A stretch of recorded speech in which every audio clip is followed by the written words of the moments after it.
Good evening and welcome again to Panther Stadium for tonight's Friday night special. Tonight the Rustin Bearcats have come to town to take on your Cabot Panthers. Thanks for being here and showing your support for our incredible student athletes. Don't miss out on the official 2025 Panther football program. Buy a copy at the main gate for $5 or get a digital copy by scanning the QR code on the video board.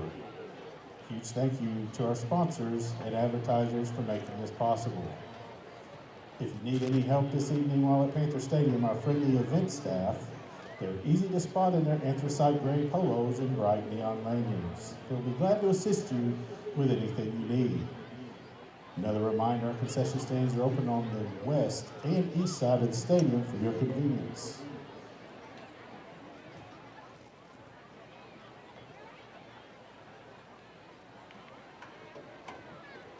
Ladies and gentlemen, we ask that you please rise and kindly remove your hats for tonight's presentation of colors. Following the presentation, we will observe a moment of silence, the Pledge of Allegiance, and honor our nation with the playing of our national anthem.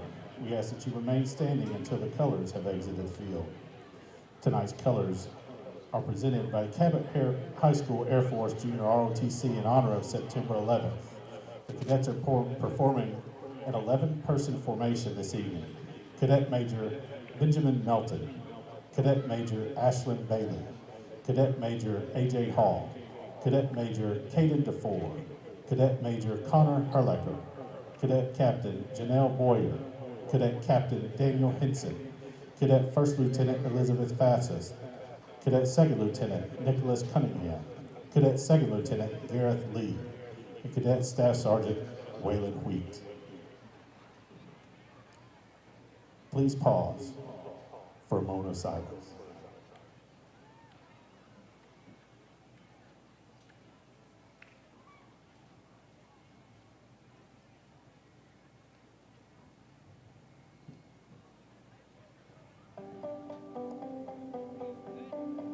The Cabot School District is proud to be home to our military families and students, including Naomi, Benji, and Esther Bergen.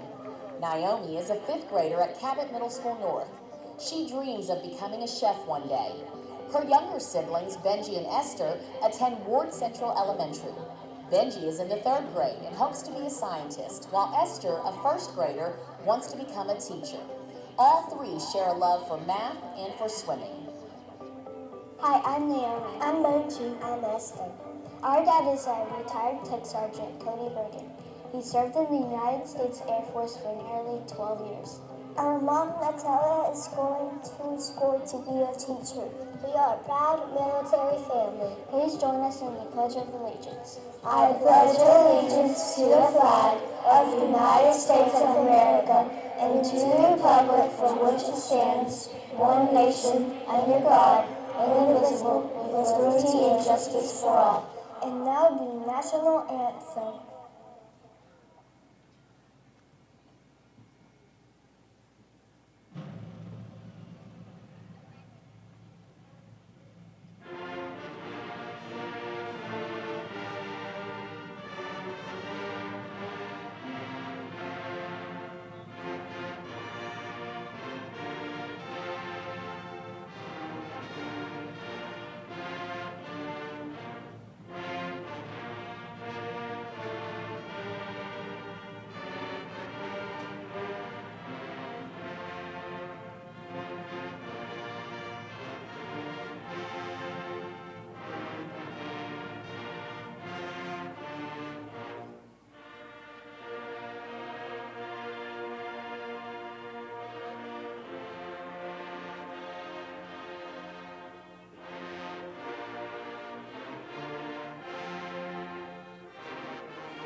Hello and welcome to Cabot Panther football on YouTube at Cabot High School Television.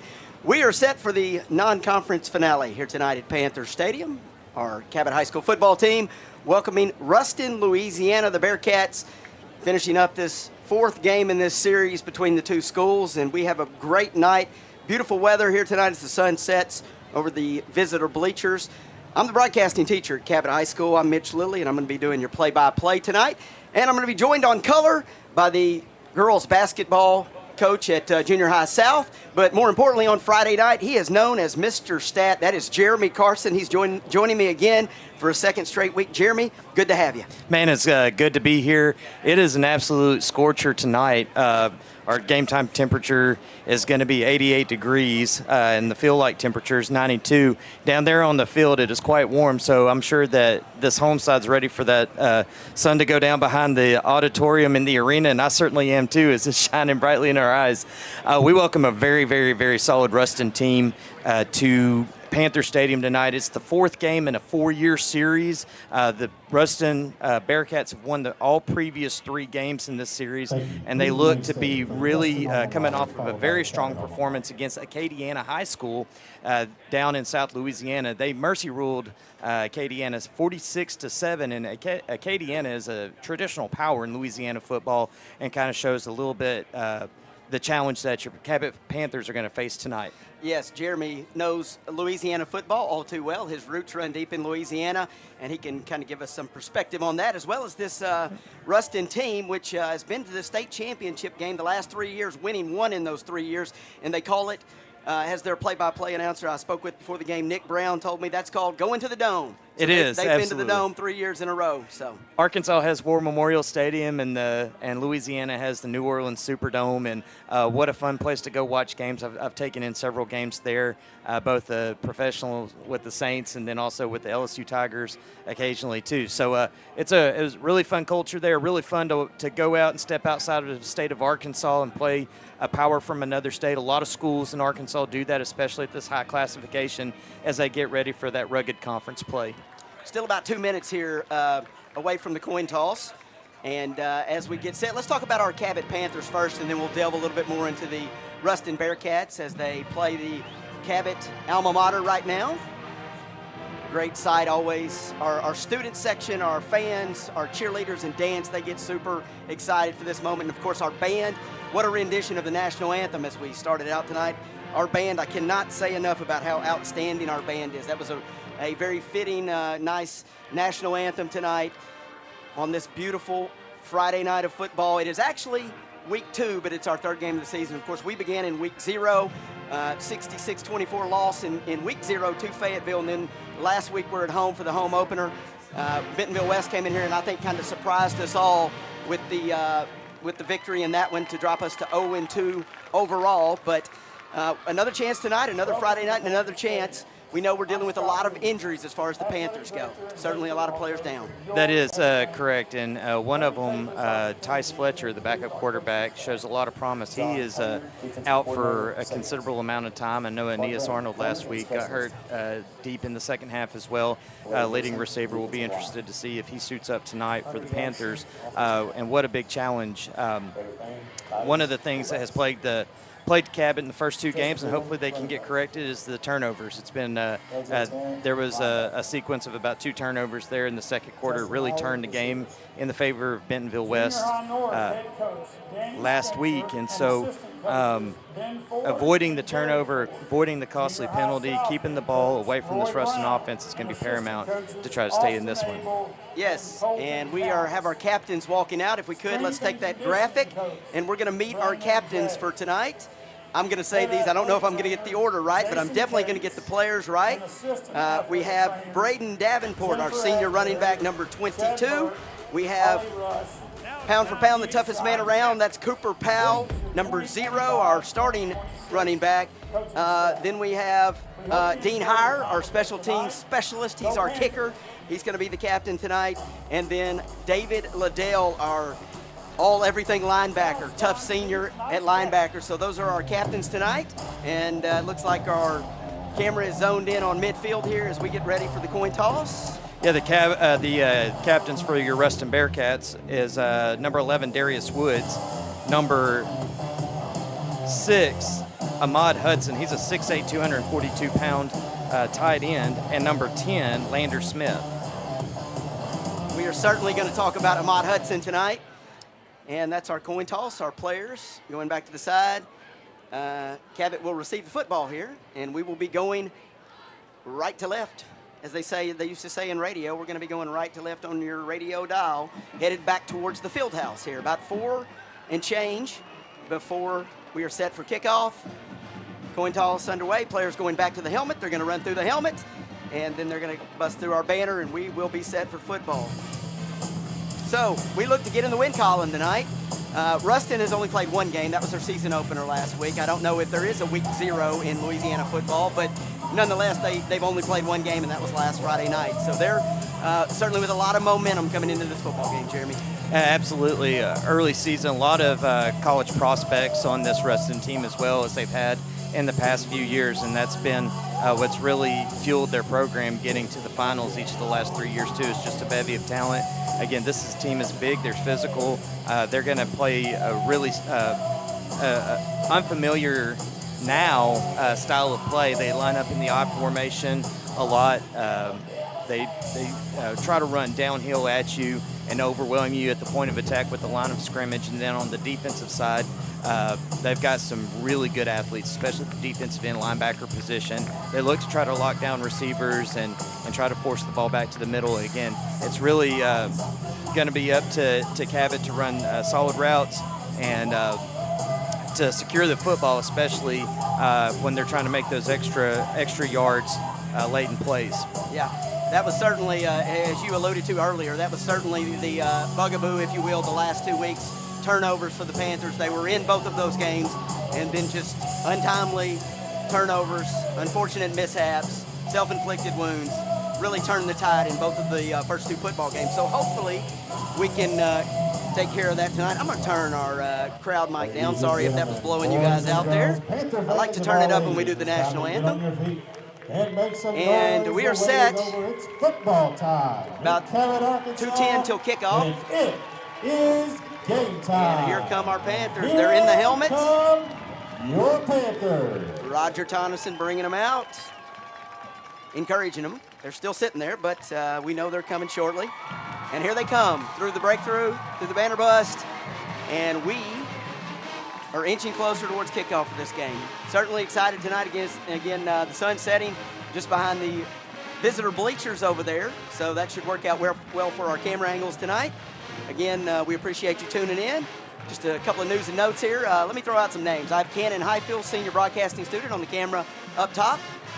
He's doing a great job down there. I have Daniel Collins. He's working one of the cameras down on the field, as well as Ben Ryder. Daniel and Ben are both juniors. Cannon Highfield is a senior. And, of course, we've got our control room guys. I'll be sure to mention them as we go along. I want to give my shout-outs to my students because they do a great job bringing us the action with the camera work and the directing from the control room in the field house. So, big game tonight. Rustin, we don't know. I don't know if we have any clarity of this series continuing, but so far it's been 4 years we've been there. They've come here a couple of times now. And we know one thing for sure, they are a tough football team. And as you said, they're going to be downhill, they're going to run it at you. But we also can't fall asleep, Jeremy, I think, on, the passing. They could also, take it outside and also hit us with passes if we're not careful. Well, they do have a talented set of receivers, and especially at that tight end position. We've already mentioned him once before, probably call him a lot tonight. But that's going to be their tight end, Ahmad Hudson. Again, 6'8", 242 pounds. He's just a junior this year. Projects to be one of the top national prospects. Already has over 31 Division I offers. A lot of it because of that size and athleticism, but he's got a good set of hands too. And if the Bearcats can get downhill, you got to watch out for that play-action pass over the top, and something that our defensive backs cannot fall asleep on tonight. Looks like it's going to be Joaquin Ramos to boot it here for the Bearcats. And I don't think the Rustin fans will be watching our stream, but if you are and we don't get names right, I apologize if I butcher someone's name, but I believe this is Joaquin Ramos to boot it away. He kicks it right down the middle and deep, and that's going to fall into the hands of, we'll see as they unpile here. Out across the 25 there maybe about the 27 or so. We'll see where they spot it A fourth hole on the return. as we 27-yard line. bring First out our and 10 Panthers. See what this offense has, as we've mentioned during the build-up to kickoff, the lead-up to this. We do certainly have a ton of injuries, and we're not athletic trainers, doctors, nor sports medicine personnel at all. So we're just going to try to just let you know that there are a handful of Panthers out tonight. So we'll probably see some new faces. One new face that, or somebody that's not a new face, that is Maddox McCrory. He's back. We have two receivers to the bottom of your screen here, a receiver in the slot, that might be our H-back. And here's Maddox, and he's going to hand it off to none other than Cooper Powell, one of our captains tonight. Cooper taking it near the 30. Let's see where they spot it at here. Going to call it 2nd and 8, and they're going to call the ball on the 29-yard line. 11:38. I'm going to keep you updated on the clock tonight and down in distance, and I'll try to do the best job I can with that as we move forward tonight. Got our first look at the Rustin defensive line. Number 90 defensive lineman Rakeem Potts, 5'10", 224-pounder, was in on that stop for the Bearcats. And the Cabot Panthers now going to go to an empty set to that right, trips to the left. Yep, same set they ran on the last play. Here's Maddox surveying, floating around by the right hash, pass in and out of the hands of number 14. That is Aiden Tatum, one of Maddox McCrory's top targets. He likes to try to find Aiden Tatum. Targeted there, but incomplete, in and out of his hands. We got a penalty on that. That was a hold over there on the left side of the Cabot Panther line. That's going to push the Panthers back to 2nd and 18. I'm sorry, 10 yards from the spot. That's going to push them back to the 19-yard line. Yeah, going to bring up 2nd down here. Repeat, 2nd, 18, and let's see, 2nd down, 18 to go, and we're gonna let's call that the 19, I guess. We don't have it on the board. We'll go with it. 11:03, first quarter, scoreless ball game here. Maddox, Cooper Powell to his left, and again we have trips to the bottom, and we have a lone receiver at the top of the screen, and it's a handoff to Powell. He's outside the numbers, picking up a few right there. 5 or 6 or so. Looks like he's just shy of the 25. It's going to bring up 3rd down here for the Panthers. Powell made a great move there, made a man miss, and was able to pick up a couple of extra yards on that play. And that's going to be something that Cabot's going to have to do. They're going to have to fight for just about every yard. Most important thing is stay out of these 3rd and extremely long situations. It's 3rd and 14 now for the Panthers, showing 4 wides. Ball on the 18, and here's Maddox. Back to pass. Once again surveying. He dumps it off to Powell. Powell ankle tackled around the 20-yard line. And I tell you what, Jeremy, just as if I just use my eye test here and I look at this Rustin defense, they look very athletic. They're not small. They have some good size, but they look very athletic, and that showed certainly on that play as they just kind of clamped down on Cooper Powell right there out into the flats as he made the catch. Well, they were able to play back in zone coverage and just rally to the football there. Number 1 was Trendon Moore on that stop. He came up and made a tremendous tackle there on Cooper Powell to stop any forward momentum, force a 4th and long, and Panther first punt. Here we go. First punt of the night. As Jeremy said, 4th and 16, ball on the 21. And this is going to be our man, Lucas Blaylock, I think.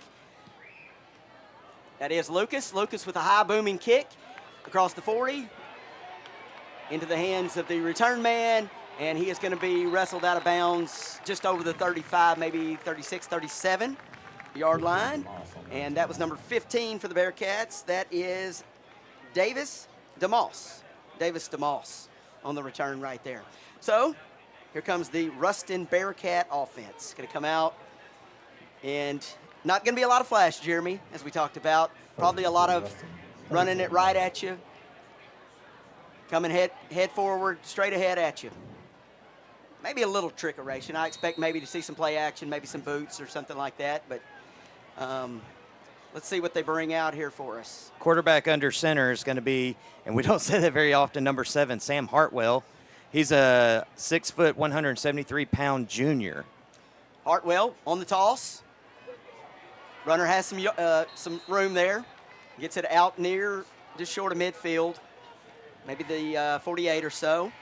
Let me catch that number on that young man. Number 5, that was Dalen Powell on the carry. Dalen Powell, the running back. Nice carry right there on the toss play. Going to bring up, that's going to move the chains. First down, ball on the 46 is where they spot it. 9:05 remaining here in our first quarter. We're scoreless from Panther Stadium. Rustin Bearcats and your Cabot Panthers. And again, here's Hartwell out of the gun this time.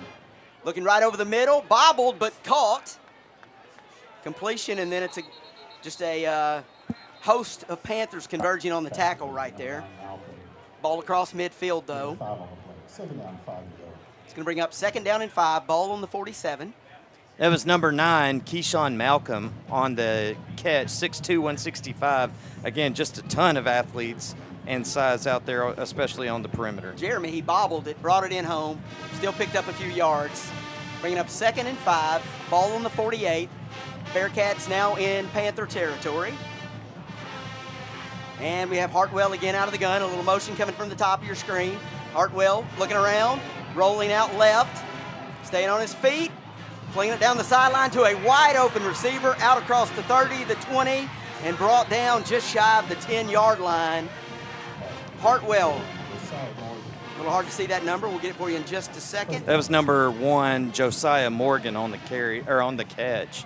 David Liddell made the touchdown saving stop at the 11-yard line, but it is a Rustin Bearcat first down. Ball going to be on the 12, 1st and 10. So the Bearcats can still achieve another first down here.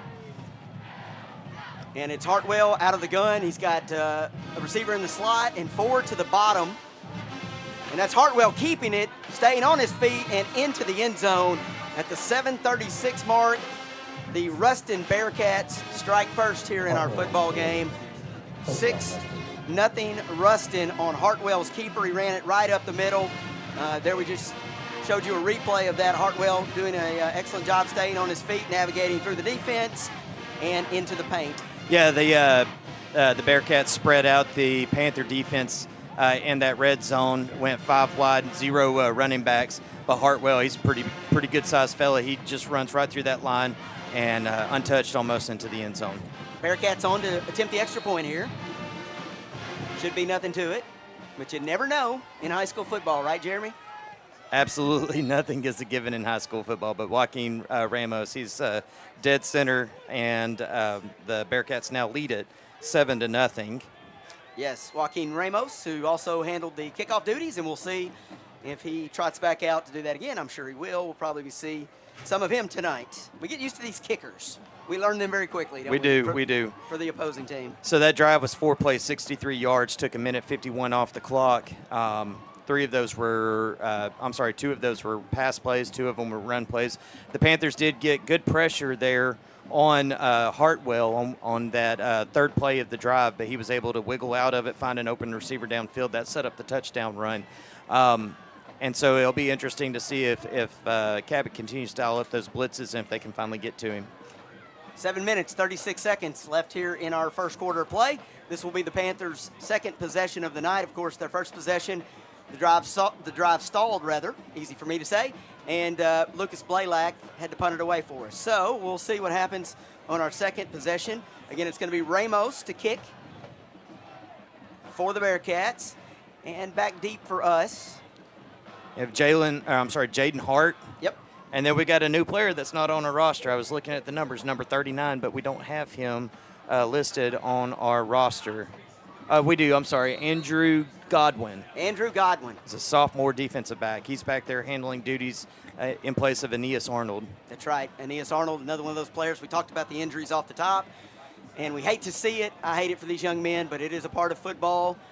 And this is going to actually be Godwin on the return here. Godwin, a nice lane up the hashes there, across the 30, just short of the 35-yard line. Pretty good return for Godwin.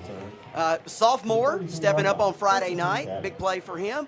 Certainly an opportunity tonight for him to make some plays. So good starting field position for the Panthers. Let's see if they can take advantage of it. Now they got to figure out how to crack this defense. Very big defensive line, active linebackers, good safeties, and defensive backs for the Bearcats. It's going to be really important that that this offensive line can drive off and open some gaps there for Cooper Powell and company. All right, here's Maddox. We got a little motion across the formation, and he pitches it to Cooper Powell. Cooper Powell knocked out of bounds near the 40. Big collision right there. But I tell you what, as I say about Cooper Powell, pound for pound, he's the toughest guy around. He's not the biggest guy, but he is very tough.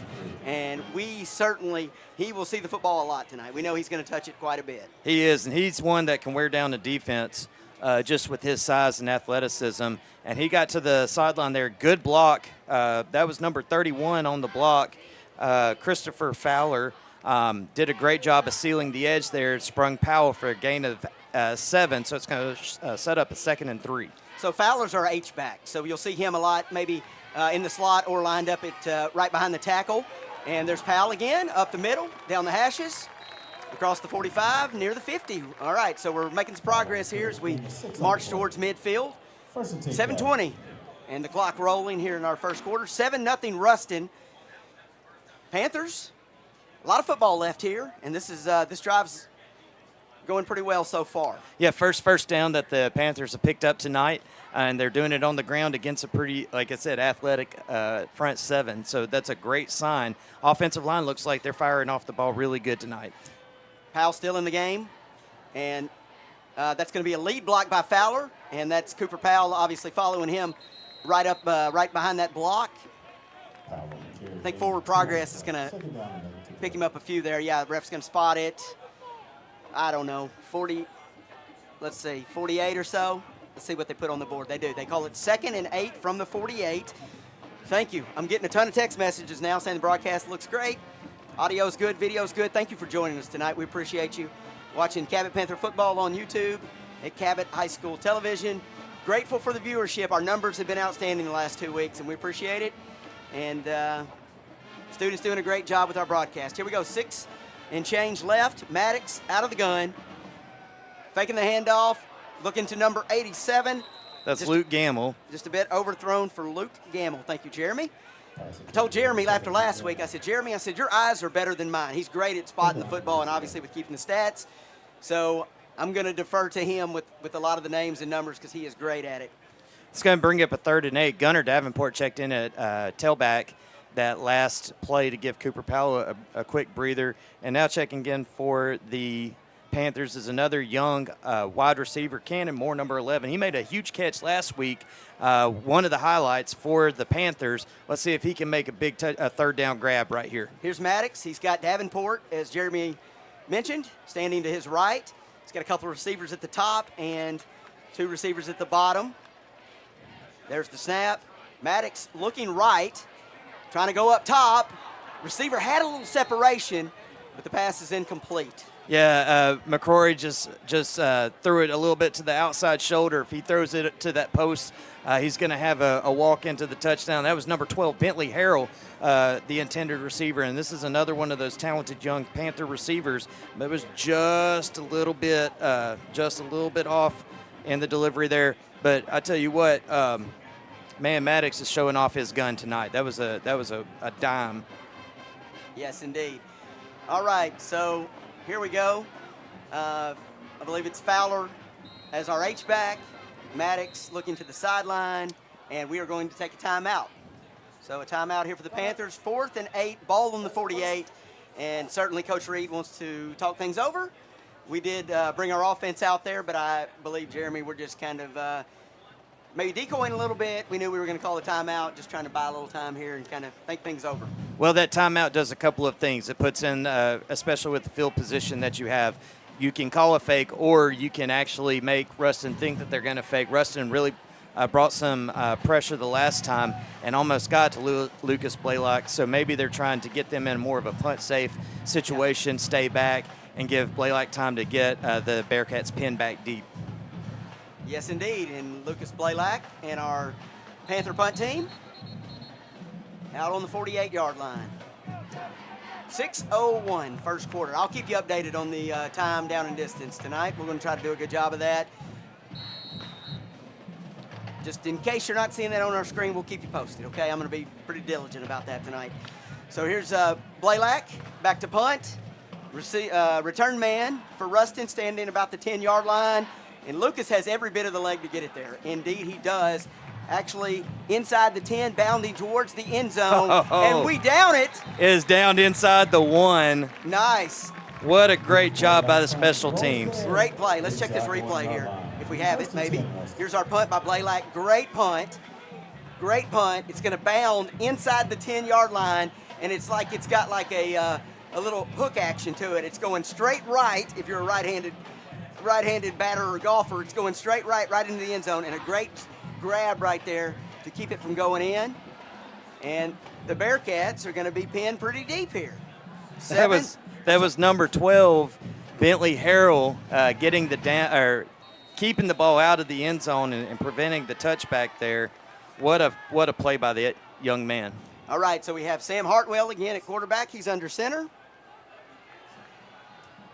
Barking out some signals, going back under center. He's got a lone, actually had a couple of backs in the backfield. Couldn't see him. Couldn't see that fullback back there. That's number 10, the fullback. Yes, that is going to be Lander Smith. Lander Smith for the Bearcats, senior, 5'11". And that's going to bring up 2nd and 6, so they picked up 4 or so yards there. Ball on the 5-yard line. The Panthers have them pinned deep. What can we do right here? Can we hold the Bearcats? 7-0, 5 minutes, 20 seconds left in our first quarter. 2nd down and 7 from the 5. Handoff again, and I believe that is going to be our guy again, Lander. Lost his number. What was his number? Number 10, Lander Smith. Number 10, Lander Smith. I knew it was Lander. Lander Smith. Gain right there, and that's going to bring up a first down for the Bearcats. Now, that was actually number 6, Lander Smith. Number 5. I'm getting our numbers. Dalen Powell. Dalen Powell. On that carry. All right, here's Hartwell. Bent down under center for a second. Act like he was going to take the snap, but he calls out some signals, some audibles here, and he's back to pass. Short drop, throws it out to the 30. The pass is complete. Caught across the 40, down near midfield, and that is number 6. Ahmad Hudson. Ahmad Hudson, that is the big tight end that we talked about off the top of the broadcast. He is certainly a force to be reckoned with. We're going to talk more about him as this game goes on, I'm sure. Here's Hartwell out of that I formation, and he hands it, and that's going to be it looked like 6 again, but I don't think that was him. No, that was number 5. Okay. I'm having trouble seeing the 5 and the 6. That's Dalen Powell again. So we have Dalen Powell in the backfield, obviously, and number 6, Ahmad is a tight end, so he's on the line here. All right, so here we go, and again, it's going to be Powell again. Running it off the left hash there, across the 35 or so. They're going to spot it at the 34, 1st and 10. 4 minutes left here in our first quarter. Again, quick plays, not wasting much time. And again, I believe that's Powell down to about the 15-yard line. Dalen Powell putting on a clinic here running the football. And there you see a replay. Hard running young man out of the I formation again. And it's Hartwell. Straight handoff to Powell again. Wrestled down around the 10-yard line, near the 10-yard line. Going to pick up about 5 or 6 right there. Going to call it 2nd and 5 from the 10. So, Bearcats can still get a first down in this drive here. And that's to Lander Smith, the fullback. Okay. Number 10, Lander Smith, is our fullback tonight, and Dalen Powell is, I say our fullback, is the fullback for the Bearcats. Dalen Powell in the back of the I formation here. And that's going to be Lander Smith again. Straight handoff to the fullback. Just a little dive play. Not much doing there, maybe a yard or 2. Going to bring up 3rd and 4. Ball on the 4-yard line. Jeremy's working the stats over here, guys. This fast-paced offense, the Bearcats were really hustling right there as far as keeping the offensive pace moving. With a lot of straight handoffs there, just to the fullback, to the tailback. Oh, absolutely. And they've just gone straight down the field as we're stopped here at the 3:10 mark. But they have just absolutely, I mean, they're going fast. I mean, they're lining up, not allowing the Cabot defense to catch its breath, not allowing defense to really make their reads and get too much communication going on, as we've got an injury down there. Yes, we do. We do have a Panther down on the goal line. And we have our Coach Painter talking to our defense. Hopefully you see that on your screen somewhere there, maybe at the top of your screen. Going to talk it over here. Big play right here. 1st and 4 from the 4. Bearcats with a new set of downs. Trying to find pay dirt once again here tonight at Panther Stadium. 7-0 our score. So far, so good. Just a one-possession football game. No turnovers for our Panthers. They have had a few possessions, but nothing to mention as far as lighting up the scoreboard yet. But the night is young. A lot of football left to play. Our athletic training staff, Jason Cates, Chad Burke, and looks like some. Oh, that's number 7. That's Logan Jackson. That is our middle linebacker, our senior middle linebacker. Yeah. Heart and soul of that defense. Looks like a lower leg injury there, and that is a very, very, very tough injury for the Panthers. He has his arms around shoulders, those helping him off the field, but he is gingerly putting some weight on it, but not a lot of pressure. And again, Jackson, very pivotal, Logan Jackson, certainly the captain in the middle of our defense here.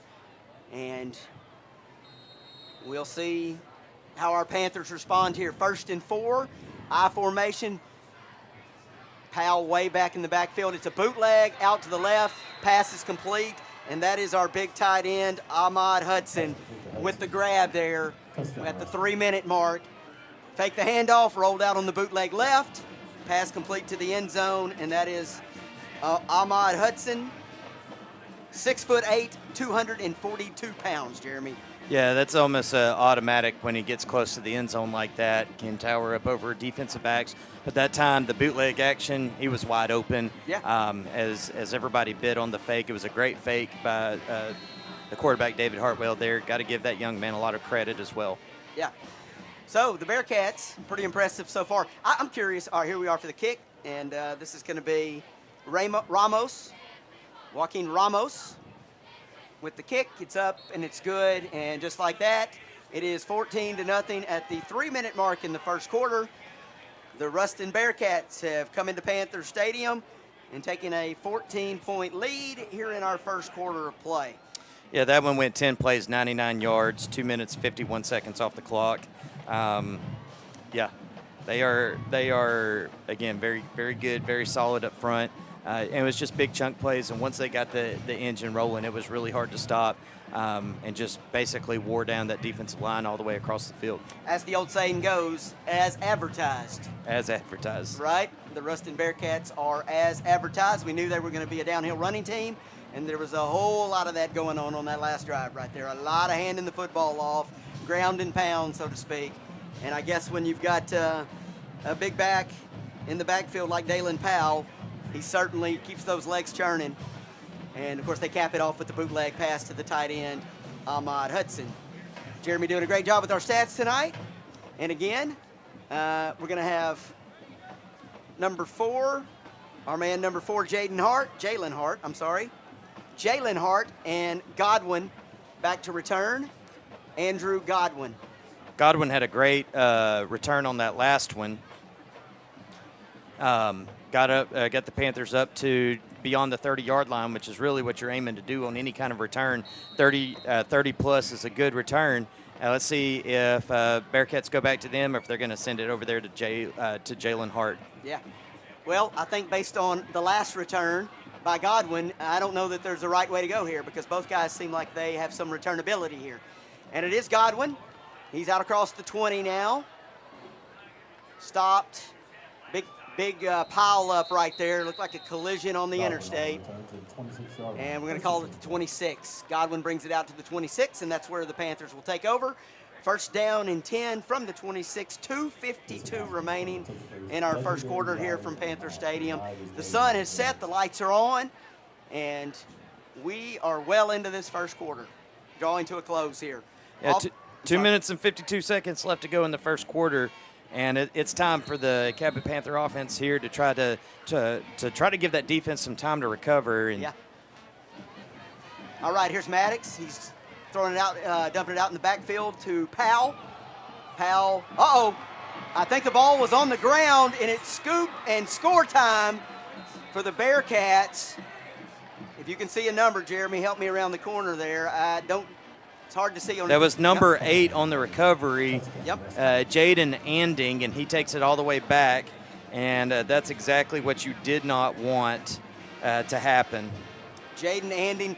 The pass was thrown out in the backfield there. Cooper Powell secured the grab and turned upfield, cut it to the sideline, and somewhere over there, it's very tough for Jeremy and I to see that far sideline over there. But at some point, the ball was knocked loose, got on the ground, and it, again, was recovered by number 8. That is Jaden Anding for the Bearcats, and just like that, they are on the board again. Quick as a hiccup, they are looking to make it a 3-score game here. Ramos, kick up and good, and that's going to make it 21-0 with 2 minutes and 43 seconds left in our first quarter of play here. Bearcats capitalizing on a turnover, and that is something that Jeremy and I talked about at the top of the broadcast. Really, the thing that has really hampered the Panthers the last 2 weeks have been turnovers. An unfortunate turnover there. Cooper Powell is usually very sure-handed, and he really protects the football. Might have been stripped. I kind of had trouble seeing it. I know we played the replay, but there were a bunch of bodies around there, and no doubt that the Bearcats were ripping at the football. Probably got him hung up, and as he was trying to spin to get to the open field again, it's one of those. It's usually the second or third guy that comes in when somebody stood up that's able to get a strip sack or a strip fumble, and that's what happened there. Yes, great job showing us some replays up in our booth. That's Caleb Bennett, one of our former broadcasting students, coming in to help us out, trying to train some students on replay. It's very difficult to do, but a great job. Caleb Bennett getting that replay. Also in our control room, Skyla Fever is our director tonight. Nathan Armstrong is working our PTZ controls. And Mr. Abe Deesmus is our IT director, our IT technician in the control room, doing a great job with our broadcast so far. Thank you again for your compliments and comments. And here we are, Ramos to kick to our Panthers. And this time he's going to kick it to Jalen Hart. Jalen Hart. Nice return here by Hart. He's still on his feet. Across the 40, across the 50. He is off to the races. One man to beat. And he has taken it to the house. Jalen Hart. Touchdown, yes. Panther. Nice play right there. Listen to that crowd roar here at Panther Stadium. That was a big play by Jalen Hart. Secured the football on the kickoff there, tucked it away, found a lane, bounced it to the outside, down the sideline, picking them up and putting them down all the way to the paint. What was that one, Jeremy? That one's going to go 95 yards on the kickoff return. It was number 31, Christopher Fowler, who laid an absolute block to spring Jalen Hart, and then he was able to outrun Ramos all the way to the end zone. Big play. That one negates, that play right there negates that fumble return. That's right. And that's exactly what the Panthers needed. The special teams play, a special teams play is the recipe that the Panthers need to get right back in this thing. Here's Dean Heyer on to kick our extra point and get it back to a 2-possession game. There's Dean Heyer. Officials say it's up and good. And at the 2:29 mark here in the first quarter, our score, the Rustin Bearcats 21 and your Cabot Panthers 7. Great return there by Jalen Hart. I tell you what, both of those guys, both Jalen Hart and Godwin, have been pretty impressive with the return game tonight.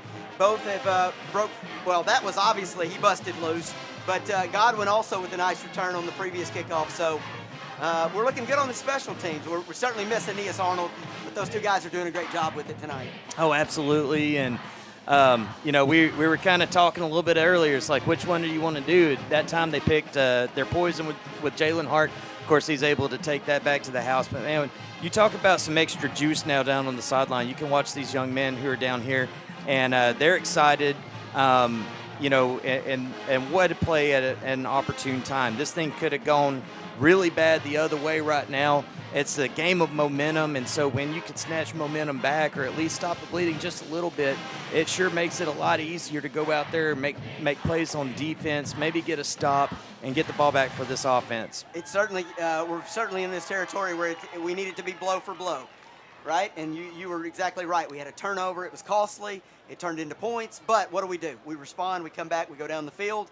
Don't waste a lot of time doing it, and narrow this margin a little bit here. So great job on our special teams. I know last week we had the onside kick that was recovered by Bentonville West. So it's good to see our special teams kind of bouncing back this week with some positive plays going on. Oh, absolutely. We got Davis DeMoss and Dalen Powell back deep to receive for the Bearcats. That's Blaylock kicking off there. Blaylock been handling our punting duties, and he's also kicking off, and that's going to be Powell. Powell right around the 15 or so, 16 maybe, 18. They'll call it the 18. First and 10 from the 18 for the Bearcats. 2:23 in our first quarter of play. And Sam Hartwell going to bring this Bearcat offense. They're huddled at the top of your screen, maybe at the top of your screen, definitely over near that far sideline. And here comes the Bearcat offense out.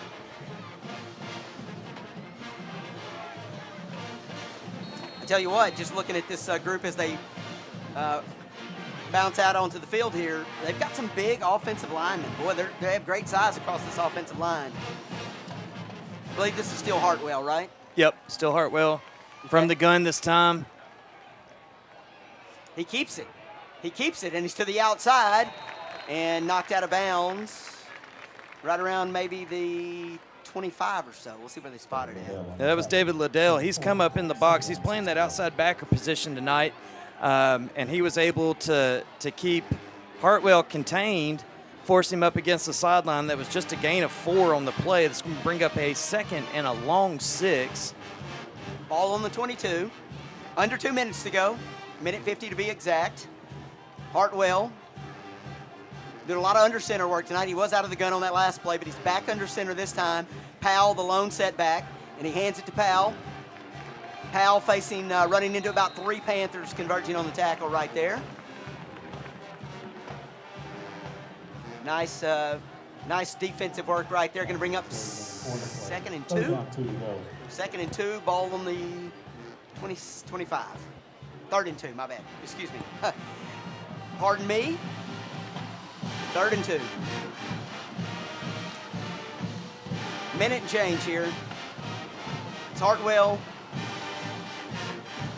Under center. Third down.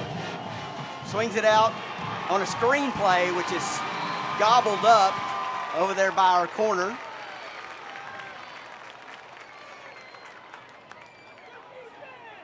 Trying to see who that was. That was number 1, Josiah Morgan, on the catch. Number 17, Carlos Lozano on the stop for a loss of 2, bringing up a 4th and 5. Clock says 4th and 4, ball on the 24. Carlos Lozano, one of my broadcasting students. I have him in 6th period. Great play right there. Carlos Lozano. Told him I'd give him a shout out tonight when he made a play. So there you go, Carlos. Great job on that. And the Bearcats are going to punt. And the kick is away. It's going to be fielded. Going to take a bounce right around the 50, and that's where the Bearcats will down it. Maybe right at, looks like they're going to spot it right on the 50, actually. Yep. Cabot football. First and 10 at the 45-yard line. Oh, I'm sorry, 45. Excuse me, 45. Looked like I was right on the midfield line there, Jeremy. Ball crossing midfield, bouncing right around the 45, and that's where it was down. That's where it's spotted. Going to bring up first and 10, and we have 9 seconds left here in our first quarter of play. Big stop for the Panthers right there. That's their first third down stop, forcing a punt. And now they are just 2 possessions down here as they're going to get probably one more play in to end this first quarter. All right. There's Powell, keeping the legs churning, and down near the 40 there, maybe the 41 or so. They're going to spot it at the, they say 43. 43 of the Bearcats has a 12-yard run, and that's going to take us to the end of the first quarter. That's right, Jeremy. Rustin Bearcats 21, your Cabot Panthers 7. 1 quarter in the books, 3 more to go. Second quarter coming your way. Jeremy doing some stats, and again, I'm going to, while we have a little time here, again, I want to thank you for tuning in tonight. Thank you for your viewership, watching us on YouTube. Great crowd on hand here at Panther Stadium tonight. I tell you what, nearly all the way across, we have a full home side tonight. Of course, I know a lot of people come for the football, but a lot of people also come for the band. They come for the cheerleaders. In pregame, we had a mini cheerleader cheer clinic where we had the little girls cheering tonight, so that brings the fans out in droves as well. So we have a great turnout tonight. Weather's favorable, sun is set, lights are on, and we actually have a pretty good football game going on here tonight. Our Panthers going to come out on offense here as we flip into the field. I'm encouraged, Jeremy. You know, I like that. I know it's a 2-possession game, but I feel like we can get back in this fairly quickly here. Just got to take advantage of this. We are in Bearcat territory, and it might be the first time tonight we've been in Bearcat territory offensively, right? I mean, I know we scored on the special teams play, but Yes, it's our first time in Bearcat territory tonight. all right, so here we go. We got Maddox McCrory, our senior quarterback, out of the gun. He's going to hand to Powell, who was standing at his left. Powell fighting for every yard tonight. I tell you what, that Rustin defense is tough. A lot of athletes. We talked about that earlier. Across the board, whether it be offense, defense, special teams. This is a loaded Rustin team that has been to the Class 5A Louisiana State Championship game the past 3 years. They go to the Dome, as they call it. They've won one state championship in that time. So certainly a very tough and experienced football team here we're facing tonight. All right, so here's Maddox. And he's got Cooper Powell standing to his left. Again, we go to Powell. Again, more hard yards, hard running for Powell. But you know what? I think he could run the ball 100 times in a night. He's like the Energizer Bunny, right? He just keeps going and going and going. Yeah, he does, but that's going to bring up a 3rd down and long. Of course, this is 4-down territory, really, for the Cabot Panthers. What about Dean Heyer's leg? Not from this distance. Too long, right? Too long. You want to probably get inside the 20, maybe to around the 20. That's going to be around a 38 to 40-yard field goal, which is about the max that you want to do with the defense running down your throat. Big possession down right here. There's Maddox. It's complete. Out across the 20, and that is going to be a first down for number 11, Cannon Moore, came across the formation. It was a split route. He came across the formation. He was wide open. And, man, I tell you what, Maddox McCrory just put a dime. That's his best throw of the night, and that's a big first down, a big 3rd down conversion, and it's a first down inside the red zone for the Panthers. And we can tell me to quit talking about kicking a field goal because we're looking for 6 here. All right, 10.5 minutes left here in our second quarter of play. 2-possession game, 21-7. Panthers trailing the Rustin Bearcats. Here's Maddox out of the gun. He's going to hand it to Davenport, I believe, is in for Powell. Davenport picking up maybe a few right there. 10 minutes here in our second quarter. It's going to bring up 2nd and 8, ball on the 12. And here we go again, Jeremy. We're in striking distance in the red zone. Well, actually the first time. Our lone touchdown coming tonight on the special teams kickoff return by Jalen Hart. Let's see if our offense can get on track here and light up the scoreboard with 6. Asa Branham checks into the game, as does Jaden Terry for the Panthers. Okay, so a wide array of wide receivers coming in tonight with the some of the injuries that we've seen. Here's Maddox out of the gun. He fakes the handoff. He rolls right. He's looking over the middle. Incomplete. Bounced on the turf in the paint. Maddox, you touched on his throw while ago, the big completion to move the chains there, keep the drive alive. Maddox can throw the football. He has a nice tight spiral. I love his release. He's definitely a competitor. And, you know, we're fighting in this game right now. I love it. That's what we want out of our Panthers. We want to show this fight. Going to bring up 3rd and 8 and another possession down, another pivotal opportunity for us to get this conversion here. Ball on the 12. Maddox with lone receiver at the top, 2 to the bottom, and a little motion. And he got hard count, got Rustin to jump. Nice. Nice right there by Maddox. As Jeremy mentioned, using the hard count to draw the Bearcats off sides, and we will certainly take that. So that's going to make this a 3rd and 3, and that's a much more manageable down and distance. Bringing in number 77 now, an extra offensive lineman. That's Wyatt McMillan.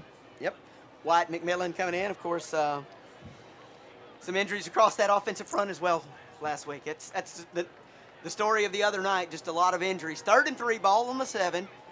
And here is Maddox. And that may be, not sure who that is there in the slot there in the H-back position. Maddox going to keep it, put his head down, keep the legs churning, and he's down inside the 5. Did he get it is the question. They say yes.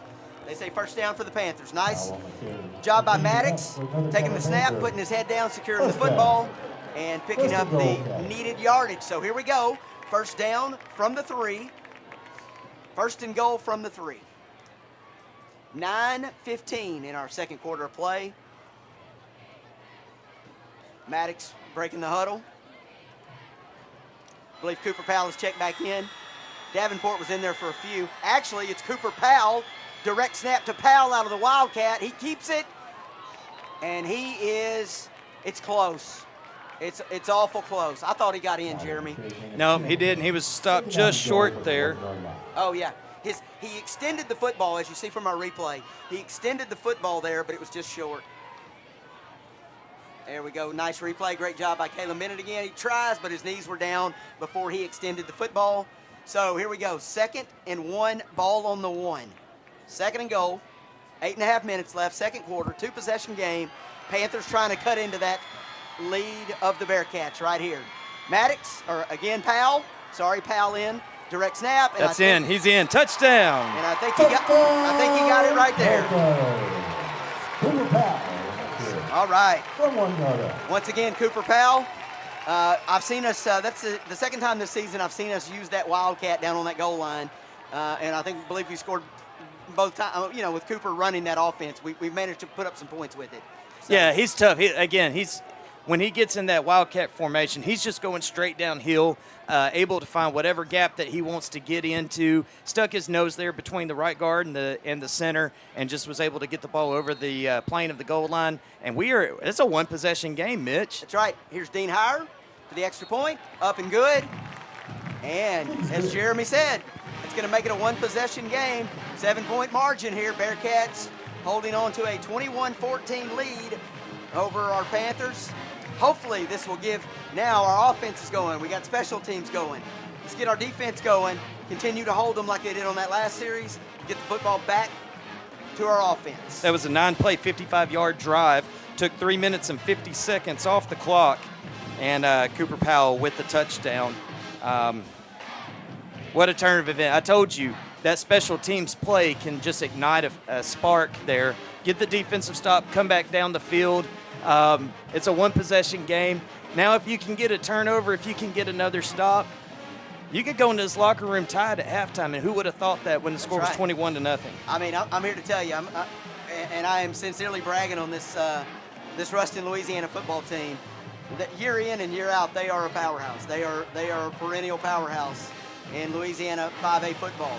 So, and you can say whatever, Cabot's a bigger classification. This is a very good football team, and our Panthers are in this game.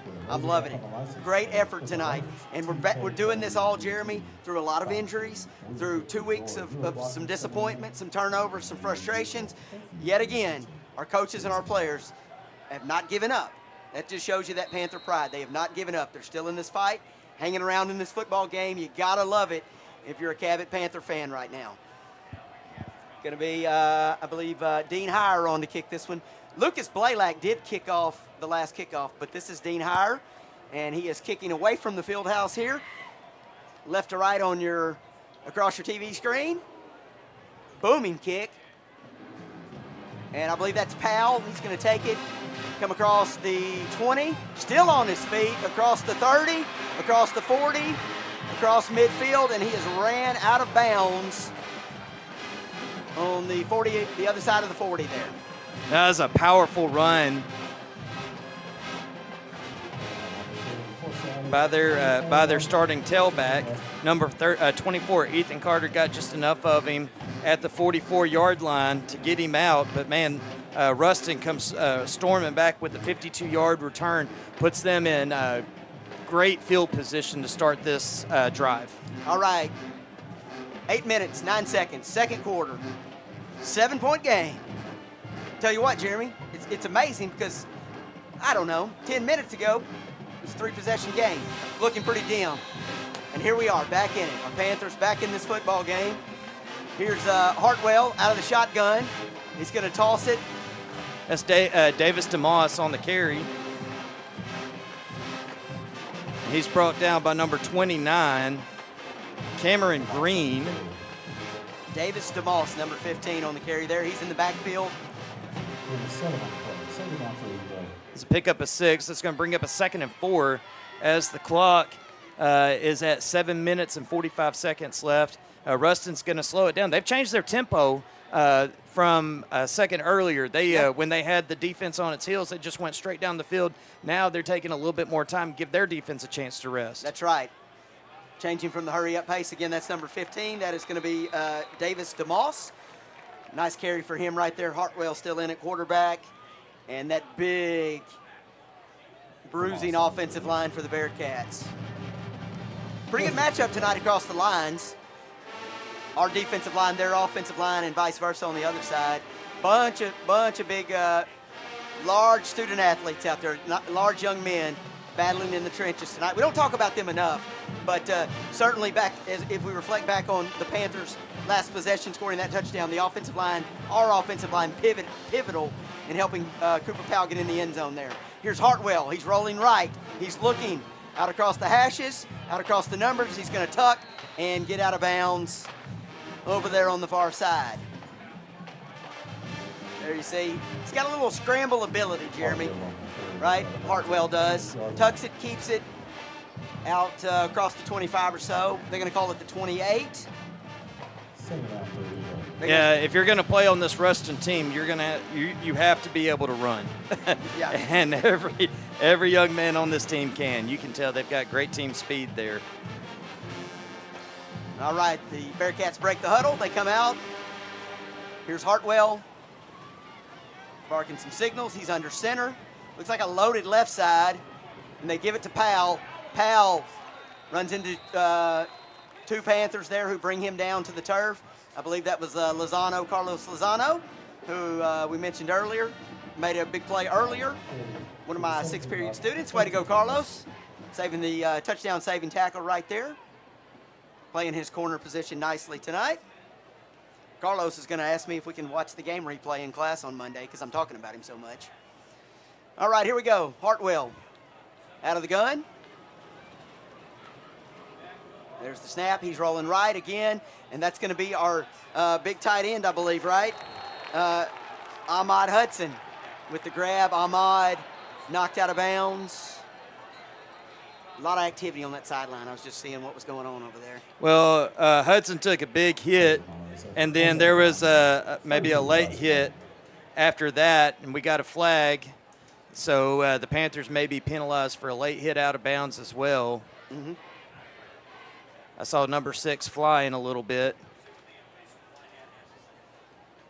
Got a unsportsmanlike conduct against the Panthers. So that play will count. Goes down to the 10-yard line. There's going to be another penalty tacked on to that. Should be a first down and half the distance to the goal. Right. All right. So the referees, the officials tonight, marching the football closer to the goal line for the Bearcats. 21-14, 6 minutes, 10 seconds. Second quarter, live from Panther Stadium.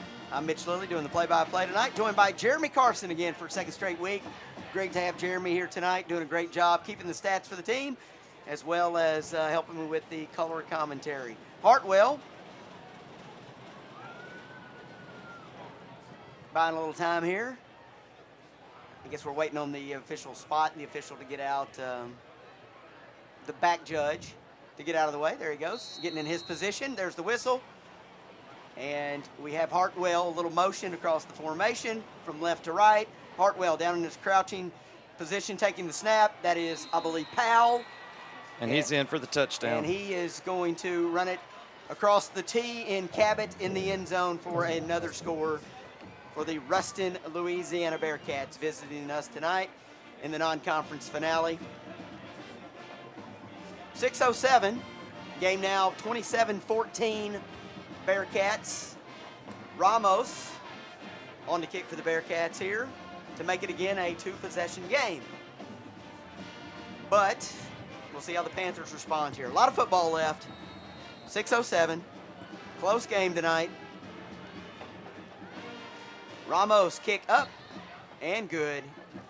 He's a pretty consistent kicker. And that's going to make it 28-14. Back to two scores. But we are feeling pretty positive tonight. Offense finding the end zone, special team score. It's got to get our defense. That certainly, that last drive, as Jeremy talked about, certainly gave our defense a breather, gave our defense a chance to catch its breath. But, you know, as the saying goes, you can't stop Rustin, you can only hope to contain him, right? That's absolutely correct. Again, just kind of shows their power. Started with that. That drive was set up by an excellent return, and Dalen Powell. He's a dude, as they say. I mean, he's got speed, he's got size, and when you go up to hit him to try to get him down, he's going to punish you as well. 6 plays, 44 yards, 2 minutes and 17 seconds off the clock. Of course, we got a 28-14, but this is a lot different game than what it was a week ago, and the Cabot Panthers have a chance to come back out here and cut into that deficit again. They just have to give themselves a chance. They've got to go blow for blow right here, and take some time off the clock and get keep the ball out of Rustin's hands a little bit. Ramos on the kick for the Bearcats. Yeah, I agree totally, Jeremy. I think this is we've got to, blow for blow, we've got to respond, right? We need to go down here, find the end zone, get on the board, and keep this game close. Here's Ramos. He's going to kick it to, that's Godwin, I believe, at the top of your screen. Godwin on the return. And going to bring it out 25 or so. See where they spot it. To the 22-yard line. 22 is what they'll say. 1st and 10 from the 22 is where our Panthers will begin here. 6:01 left in our second quarter of play. Thanks again for joining us tonight for our broadcast of Cabot Panther football. It is week 2, but the 3rd game of the season. Of course, we have a bye week next week. The Panthers do. And then after that, we head to Little Rock Christian. We open conference play on the road. Much like we opened the season on the road at Fayetteville, we also open conference play on the road at Little Rock Christian. So here's Maddox McCrory, our senior quarterback. Out, he's in the gun. Cooper Powell to his right. He fakes it to Powell. He's looking over the middle. That pass is caught, complete, and out across the 50. That is Nate Fitch, the tight end. We do have a flag on the play. Number 48, Nate Fitch. Nate Fitch. This one's going to be coming back. Great grab by Nate Fitch. I think we're going to have a hold over there on the left side. Nate Fitch, senior tight end for us. But it's all for naught, right, Jeremy? Yeah. Those are things that you've got to stay out of, those 10-yard penalties, especially early in drives. And you got to be able to move those chains now. You got to be good on all 3 downs, right, to pick up 20 as opposed to just that 10 against a very tough defense. 1st and 15, ball on the 17-yard line after the penalty. 5-5-5 is what the scoreboard says. 5 minutes, 55 seconds. 28-14. Panthers trailing here in the second quarter. Offense huddled up. Maddox barking out the signal here, checking with the sideline. And our offense comes out. Again, I want to commend our offensive line. Playing just as tough. This is no easy Bearcat defensive front they're facing tonight. Offensive line doing a great job. Maddox changing the play, it looks like. One thing the Panthers have been able to do, they've had a little bit of success in the air, especially over the middle of that, over the middle of the field. Pass incomplete. No one in the area. I think there was a miscommunication there by the receiver and Maddox McCrory, our quarterback, of what a little confusion there. I think is what we're dealing with in that case. Yeah, that happens sometimes, especially if you've got one of those option routes. Quarterback's got to read the defense, as does the receiver, and sometimes they're just not on the same page. Looks like that might have been the case there. Yep. Good call, Jeremy. 5:50, 28-14. Offense breaks the huddle. 2nd and 20. Ball on the 12. Maddox, little shuffle pass to, I believe that's Powell. That is. Yep. Cooper Powell. Another run. Going to bring up 3rd and 7. Good pursuit there by the Bearcats. Kind of number 7. Number 7, Devin Major. He held the edge there and prevented Cooper Powell from getting to the sideline, forced him back inside to that defense. All right. Offense huddled up. We're slowing our pace too down. I feel, Jeremy, a little bit, right? We're kind of going to that huddle, not quite just looking at the sideline, and we're kind of going into a huddle, maybe slowing the pace down here. Maddox looking to pass, looking out to his left, overthrown to the sideline. Pass incomplete. Going to bring up 4th and 17, ball on the 15. So I think we will see Lucas Blaylock again. Lucas with a big booming leg. He does a great job with our punts so far this season, doing a fantastic job. Really trying to flip the field for us here. This is the danger zone right here for Cabot. You don't want to go down 3 scores at this point. So not only do you have to get a good punt and see if you can flip the field position, but the defense is going to have to get a stop. All right, 4th and 17. Blaylock standing on or near the goal line for the punt here. Snap is back. He's got it. Kick away. It looks like it might have hit off the side of his foot. He kind of shanked it looked like. Goes out of bounds around the 35, but of course, we're going to get a flag on that one. So, yeah, that one's not a flag, but it's just they're just going to mark it where it went out. That's going to be marked at the 33-yard line. So just an 18-yard punt. Right. And that hurts. Again, no flag on the play. Sorry about that. I apologize. Jeremy's keeping me in line tonight, guys. He's got me in check. Well, Rustin got a good rush on that one. If you can recall a couple of punts earlier, Coach Reed called a timeout to try to slow them down. There they had their ears pinned back as they were deep in the territory and kind of rushed that punt. Hartwell out of the gun.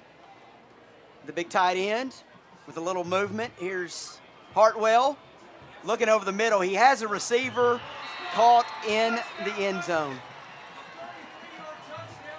And that's Josiah Morgan. Josiah Morgan on the other end of that 33-yard throw and toss right there for another 6 points for the Bearcats with 4:50 remaining here in our second quarter. That makes it a 20-point game, 34-14 with the Ramos extra point pending to make it 35-14. Well, I tell you what, after the Panthers pulled within 1 score, it's been Rustin's made some plays. They went the length of the field, got the defensive stop, and then just one play right there, just explosive.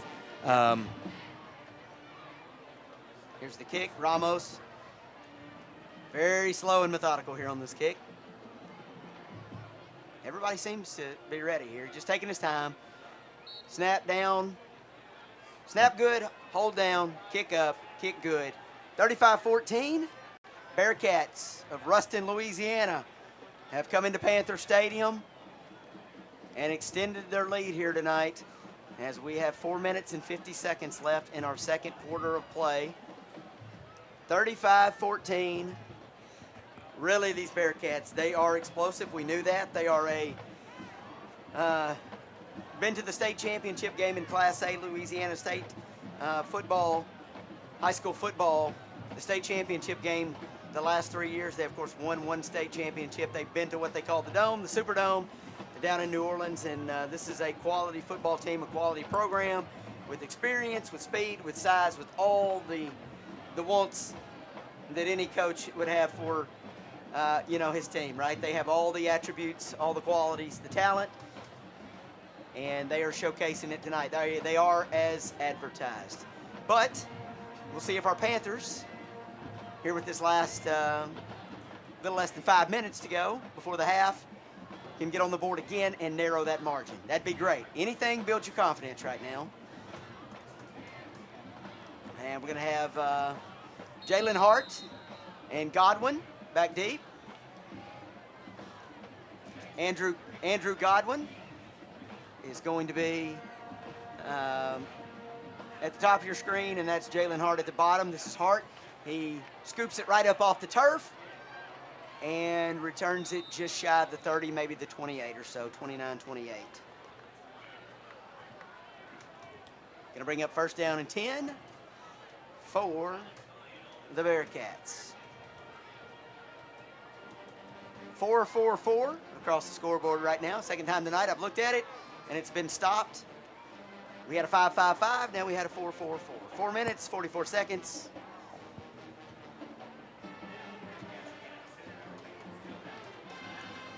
Offense coming out. Maddox. I see Fowler. Davenport's going to be in the backfield with Maddox McCrory, our quarterback. Last time on first down, it was a play action and a pass up the middle that was complete, pulled back because of hold. That is Braden Davenport. Nothing doing on that. Hand off to Davenport.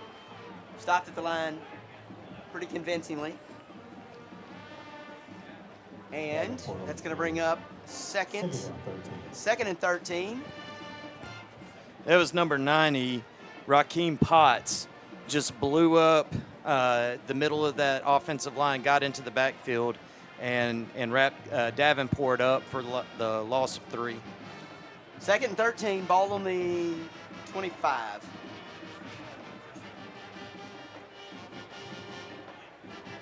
Maybe that's a 6. Maybe that's a 26 on the clock. We'll call it 26. Here's Maddox, empty set. Looking over the middle. Pass is caught and complete. That's number 11. Number 11. Cannon Moore. Cannon Moore. Another grab for Cannon Moore tonight. We're trying to figure out, these are new names, new faces, so to speak. New names, new numbers. Some guys obviously getting some playing time tonight as we've been dealt our fair share of injuries coming off the loss to Bentonville West last week. So, about three and a half minutes left here in our second quarter. 35-14. Maddox again out of the gun. And that's Davenport again, fighting for a few yards. Yeah, a little bit of a delayed handoff there to Davenport. It was a read, one of those RPOs, reading the defensive end. Defensive end sat back in coverage there, and McCrory gives it underneath to Davenport, pick up a 2 on the play. Yes. Clock running. About 3 minutes left here in our second quarter. 35-14, second and 8. Our Cabot High School band warming up. You might be able to hear them on our crowd mic, warming up over there, getting ready for our halftime performance. Here's Maddox. He's rolling right. Tough pass. He tried to thread the needle there on the sideline. In and out of the hands of number 14, Aiden Tatum. Incomplete. Going to bring up 3rd and 8.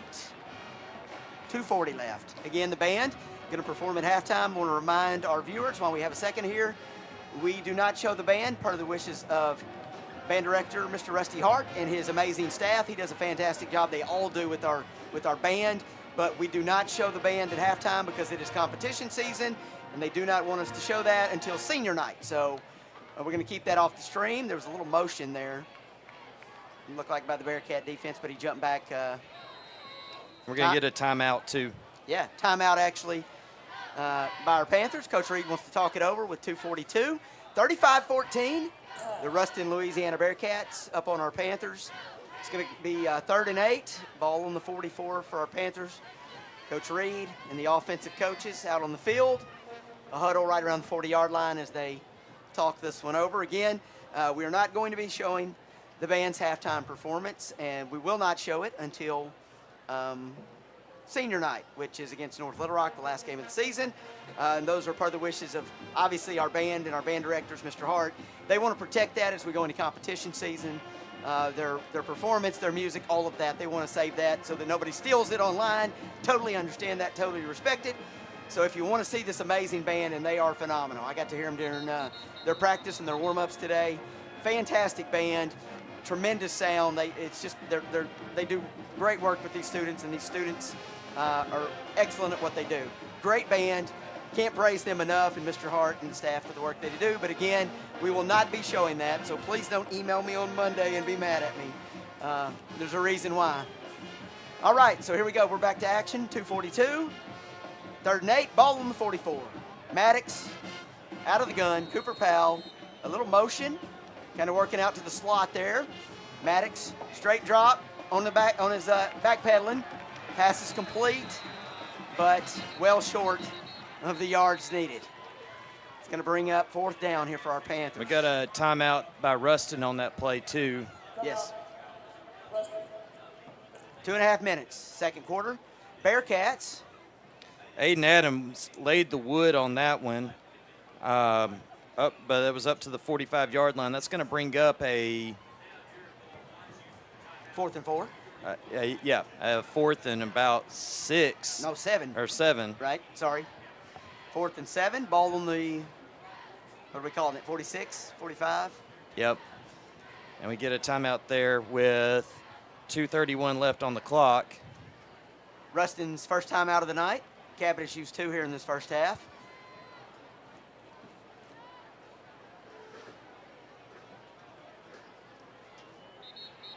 Coach Reed talking things over, as you see from our huddle right there. Actually, that's, I believe that's Coach Gibson. Is that Coach Gibson? That's not Coach Reed. That's, got a better view. Yep, that's Coach Gibson and Coach Danny Spencer talking to our punt unit here. Sorry, that's not Coach Reed. Just to clarify, thank you guys for tuning in tonight and joining us for the game. Thanks for bearing with me. Jeremy's doing a great job. All right, here we go. Back to punt, Lucas Blaylack. Another boomer. He caught all of this one. He kind of shanked it and missed it on his last punt, but he got that one. Ball going to be fair caught at about the 16. Fair catch, 16-yard line. 1st and 10 rush. And that's where our Panthers are going to take over. 1st and 10 on the 16. Under 2.5 to go here before the halftime. Again, Jeremy and I are going to take a break at halftime, and we're going to play an assortment of videos showcasing Cabot Public Schools and some of the things going on here and whatnot. And Jeremy and I will join you with, say, maybe 5 minutes left before the start of the 3rd quarter to go over some stats and look at some first half numbers, right? Okay, so here we go. It's Hartwell. He's out of the gun. Had a receiver to his right, looking to pass. Pass is complete. That is going to be number 2, Caleb Jones. I believe that's the first time we called his name. Number 2, Caleb Jones on the grab. 38-yard line. 1st and 10 rush. Caleb Jones, I think we got a replay of this. Caleb Jones extending, jumping up, making the nice grab in the air there. Here's Hartwell. Back in the backfield. Hartwell going to keep it, and he's picking up some yardage here. He's actually got a crease, and he is down across the 10, shoved into the end zone for another Rustin Bearcat touchdown. And that is going to make it 41-14. Hartwell showing off his wheels right there on the keeper. Wondering if we had a replay. It doesn't matter. Either way, 41-14. Bearcats extending their lead here late in this 2nd quarter. I would say at the onset of the 2nd quarter, it was looking pretty good for the Panthers. They got it down to a 1-possession game, Jeremy, and I was feeling pretty optimistic about us, keeping it close and getting back into this game. But since then, the Rustin Bearcats have taken control of this football game. That's Ramos with the extra point, and that is going to push the lead to 42-14 with exactly 2 minutes left here in the first half of play at Panther Stadium. Been a good night for football. Beautiful weather. Not as hot. It was a little hot earlier today, but once the sun got behind the buildings over there, the gym and the visitor bleachers, the lights came on. It's been a good night for football. Still a large crowd here at Panther Stadium, and I'm sure a lot of them will stick around for the band as well. Hopefully they'll stay for the whole game and continue to support our Cabot Panther football team. There's our kickoff return team, and I'm sure we'll see Hart and Godwin doing the duties deep, returning the football here.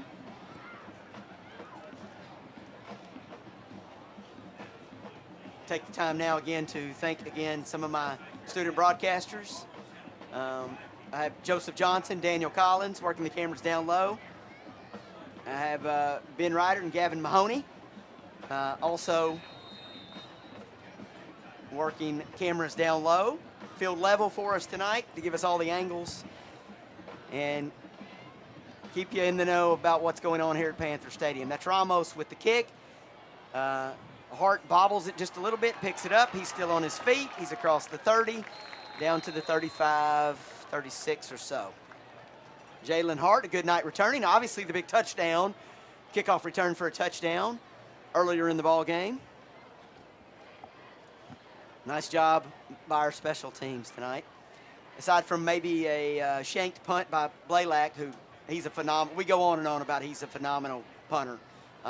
Really, that just one miscue right there, but other than that, we've been pretty solid on special teams. That one actually could have been blocked the way that they were coming in.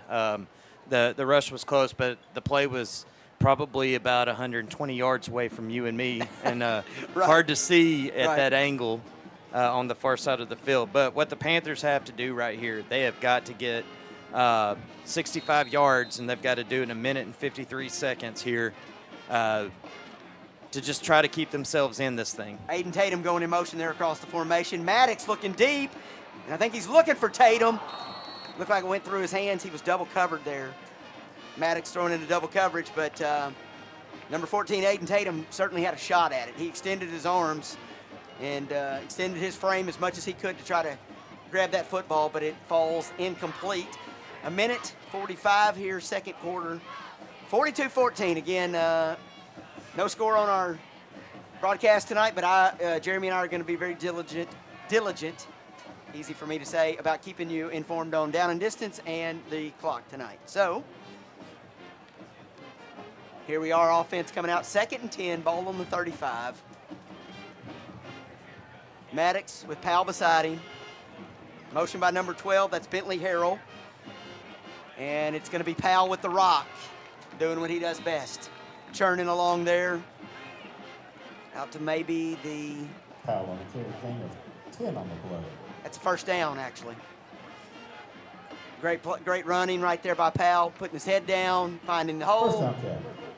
keeping the chains moving here. So as Jeremy said, the goal was at the first snap of this series, of this drive, go 65 yards, and we're marching that direction. Nice pick up there to get the first down. Maddox out of the gun, Powell to his left, surveying. That's Bentley Harrell, I believe. Bentley Harrell. Nope, that's Fowler.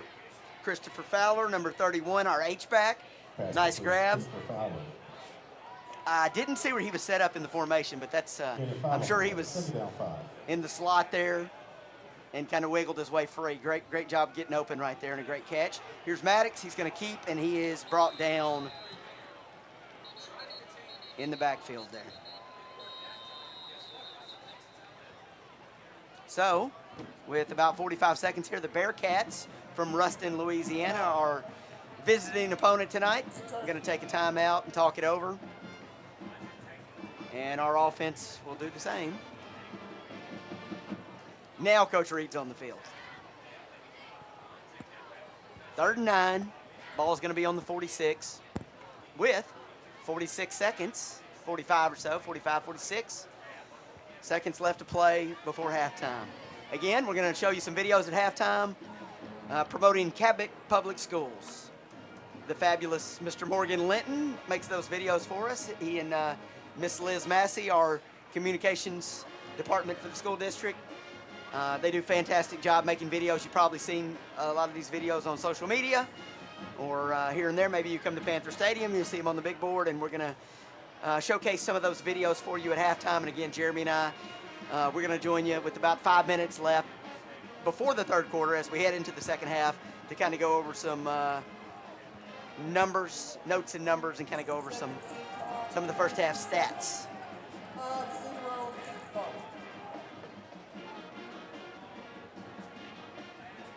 Bearcats.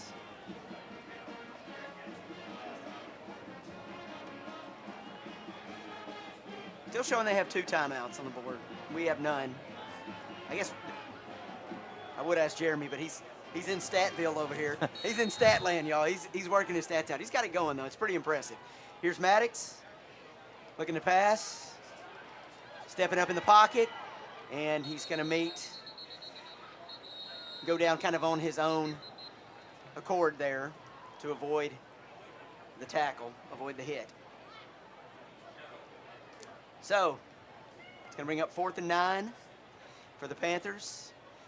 And I'm thinking we'll have us another Lucas Blaylock sighting. 41 seconds here to go in the half. Yes. And Rustin has called their. I don't know. They still have. They're still showing 2 timeouts left on the board. I'm not certain that we've got our timeouts right on the board. I think Bearcats only have 1 timeout left. I agree. Right now our scoreboard is showing that they have 2 and that we have none, and I think we have none. But we've got a sideline warning or something over here. Well, the Bearcats brought a very large pop-up tent that says Rustin Bearcats over there on their sideline. Wait, it's going to be a first. Yeah, it's going to be a first down. I didn't see what the penalty was. I did not either. It was something the officials. We don't know. We don't know exactly. What we do know is that it's first down Panthers, ball on the 44. 41 seconds here before the break. Here's Maddox, straight drop, looking to pass, looking for Aiden Tatum, and I believe he caught He's got that, it. Jeremy. What a catch! Aiden Tatum, nice grab right there. Aiden Tatum. Maddox going up top to Aiden Tatum, ball down to the 7-yard line, and that's where our Panthers will continue this drive. 1st and 10 from the 7, 1st and goal. No, actually, I'm sorry, 1st and 10. 1st and 7, rather. Don't always read the scoreboard, right? 1st and 7, ball on the 7. That was a 36-yard completion. Aiden Tatum goes up over the top of the defender. That was number 7, Devin Major. He's 5'7", 153. Sometimes you can pick on a shorter defensive back. They did it there. And Tatum with the grab of the night. Let's, if we guys in the control room, if we have a replay while we have this timeout, let's check that replay again. Let's check out Aiden Tatum's grab here. All right, here we go, Jeremy. So we got Maddox straight drop right here, looking right. Tatum streaking down the sideline. We're a little behind it, but we're just a little behind it on the play. Got to get our camera guys a little quicker up there up top. Major I will say this, Major had a play on the ball as well. Tatum and Major probably had 4 hands on the ball at the same time. Tatum goes over the top, wrestles it away from him for the first down, and Panthers are in business right here at the end of the half. Yeah. And they could make this a 21-point game very easily and have some momentum going into halftime. All right, 33 seconds until halftime. Here's Maddox scrambling around in the backfield, heaves it up top, and I believe it's caught in the back of the end zone. It is. Great play right there. Touchdown, Panther. And I believe that was Tatum again, high-pointing the ball. It was. Yeah, Maddox Aiden Tatum. staring across the defense here. Actually, it's double coverage, and look at Tatum with the extension here. back of the end zone, goes right over the defender's hands. Now that is great camera work. That is Joe Deary, broadcasting senior, working the camera up top. Great job, Joe, following the football, and great job by Aiden Tatum and Maddox McCrory. Man, I Nice tell you throwing what, catch right two Sports Center top 10 plays back to back for Tatum, and that connection. That's a special connection right there between McCrory and Aiden Tatum. And, man, the Panthers now have a little bit of momentum, 42-21 as we go with just about 26 seconds left. Of course, they need to get a stop here, get into the locker room, and see if they can figure out how to slow down this Rustin offense, maybe get a turnover or two, get right back in this thing. Dean Heyer's extra point was good, as you saw. 42-21, 26 seconds. Panthers putting up quite a fight tonight. It's pretty impressive. They've dealt with a lot of injuries following the Bentonville West game last Friday night. They bounced back this week. Credit that to great coaching. Credit that to the kids showing their toughness. Going back to work tonight against a team that is very tough. This Rustin Bearcat team is no slouch. They're tough, and for us to make plays like that, that's encouraging, right? That's a good sign. Oh, absolutely. Still a lot of football left. Of course, as we head to the break here, head to halftime. Again, thank you for joining us tonight. We appreciate all of you that watch us on YouTube. Again, I'm Mitch Lilly, the broadcasting teacher at Cabot High School. I'm doing your play-by-play tonight. Jeremy Carson, the Junior High South girls basketball coach, on color commentary, but he's also more importantly known as Mr. Stat, our statistician for the team on Friday nights. And he does a great job here keeping the stats and also sharing that information with us and doing the color commentary. I enjoy having him here, and it's been a fun 2 weeks. Maybe not on the scoreboard, but you and I are having fun, right? Oh, absolutely. And I'm sorry that I've been a little silent. I had a little problem with the stat program. I'm trying to locate the error that I've got in there. I think I've located it. Now I got to figure out how to fix this thing. Running a new stat program this year. I know I'm kind of geeking out on anybody who's watching this, but that's the reason I've been a little silent recently, is I'm trying to get this part fixed. The good thing is, Jeremy, I could talk to this wall right here probably for 2.5 hours by myself with about nothing. You know what I mean? So, no, but I appreciate you. Certainly you added, I thought last Friday night, you added great color commentary. You brought a great quality to the broadcast last Friday night, and we appreciate you helping us out with it again tonight. Looking forward to working with you some more as this season goes along. Here comes the kickoff team here. No, I'm sorry. Yeah, kickoff team. Here's our kickoff team. And I believe it's going to be Dean Heyer.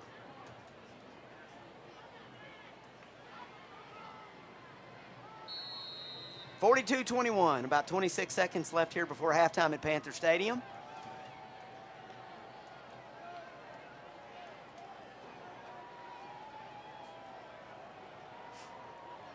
Got to contain this kickoff return. Yeah, you certainly don't want anything going. Oh, we don't want anything going sideways here. That's going to be DeMoss. There's a flag on the play. Hold on 1 second here. I believe his name is Davis DeMoss, right? Yeah, Davis DeMoss. Davis DeMoss on the return when we got flags, as Jeremy said. There's going to be a hold, and that is going to stick Rustin back. And what that may end up doing with that just 18 seconds to go, Rustin may just choose to kneel on this thing, get to the halftime up 21, or get to the locker room up 21. But what that may do, what that does for Cabot, is it does prevent a long return. Block in the back. After this is from the spot. First down, Rustin. Okay, so we had a block in the back against Rustin. And they're going to take over again, as Jeremy said. Only 18 seconds here. I don't think they're going to resort to anything too dangerous here. Just securely get to the locker room and start working on the second half here. Turning their attention to whatever adjustments need to be made, and the Panthers are going to do the same. 42-21, 18 seconds. Rustin comes out. Yeah, and they just kneel on it. Yeah, I think so. Hartwell, I think that's exactly what they're going to do. We'll see here. Jeremy Hartwell. Yes, indeed. Takes the knee. And our clock is rolling. 5, 4, 3, 2, and 1. So at the half here at Panther Stadium, it is the Rustin Bearcats from Ruston, Louisiana, up 42-21 on our Cabot Panthers. Jeremy and I, like I said, we're going to take a little break here. We're going to play some videos showcasing the Cabot Public School District. We hope that you'll stick around with us during halftime and be sure to join us as we rejoin you with about 5 minutes left before we start the second half, the third quarter. And we will give you stats, facts and figures, and some numbers, and we'll go over the first half, take a look at it. Stay with us. We'll join you here momentarily. Enjoy halftime.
We've got grit.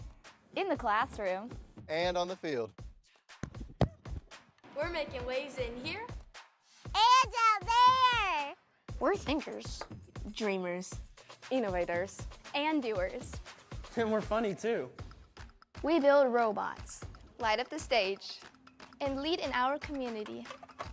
Cabot Public Schools. More than a school. More opportunities. More for every student.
Welcome to Central Elementary.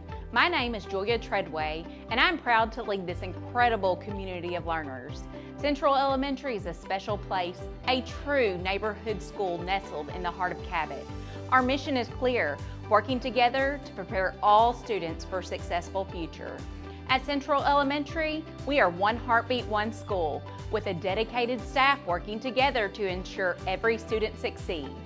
We encourage a positive and nurturing learning environment where all students are safe, valued, and supported.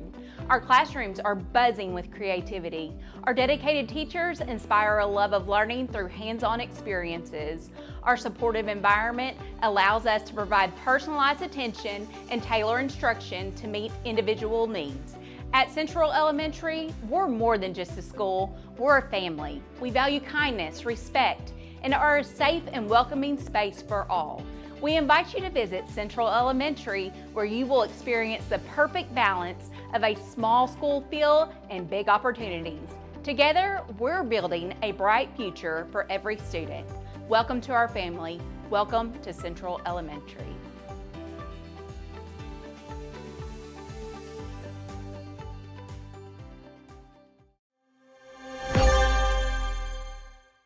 Hi there, I'm Carol Skibba, proud principal of Stagecoach Elementary. At Stagecoach, we like to say, there's no place like home, because we truly believe it. We're dedicated to creating a warm, supportive environment where every child feels loved and encouraged to reach their full potential. From exciting opportunities like robotics, STEM Club, and Chess Club to everyday learning, we're here to help your child grow in all aspects. Our small school feels like family, and we value teamwork, creativity, and giving each student the individual attention they need. We treat every child as if they were our own, making sure they feel heard, respected, and cared for. We also know that life can be full of ups and downs, but we're here to support our students through it all, celebrating every success with high fives and cheers along the way. We'd love for you to join our Stagecoach family.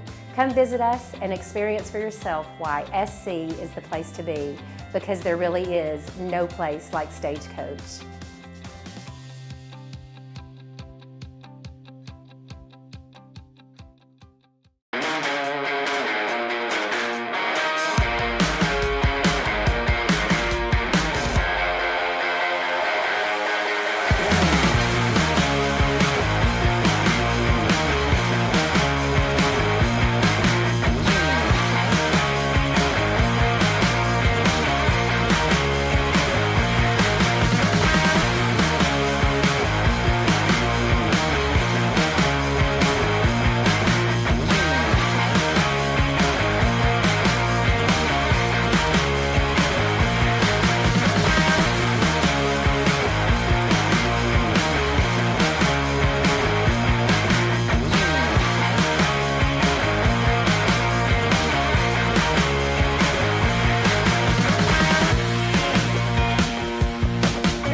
Hi, I'm Miriam Berryhill, and I have the privilege of serving as principal of Northside Elementary. Our mission is learning and growing together. We believe in the power of working together, thinking creatively, and giving each student the attention they need. We create a welcoming environment where everyone feels heard, and we treat every child who walks through our doors as if they were our own. We love them, care for them, and set high expectations for them both academically and socially. What truly sets us apart is our strong sense of family. We understand life can be tough, and we help our students develop the skills to handle those challenges. And we celebrate each other's successes. We dance together, we cheer, we give high fives, and we encourage one another. I've even been known to do a cartwheel or two. Several years ago, we established the tradition of telling the students to go be great. In all that we do at Northside, we want to teach our students and families to be the greatest that they can be, in big tasks and small ones. We invite you to be a part of our wonderful community. Schedule a visit today to see how Northside offers a small school feel with big opportunities. And remember, go be great, because Northside loves you.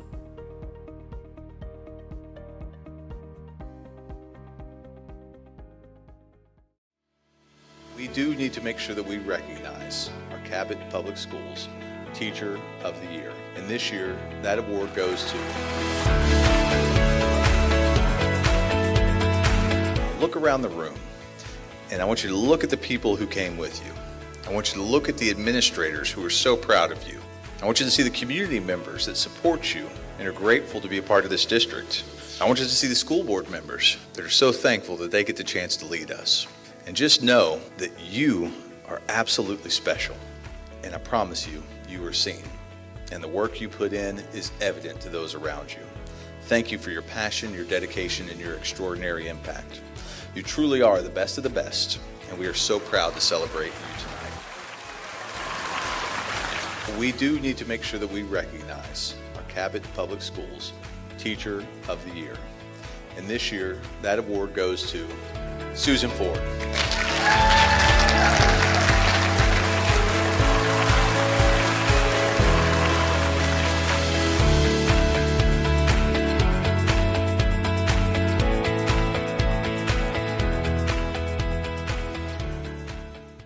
It's Friday, let's have a pep rally.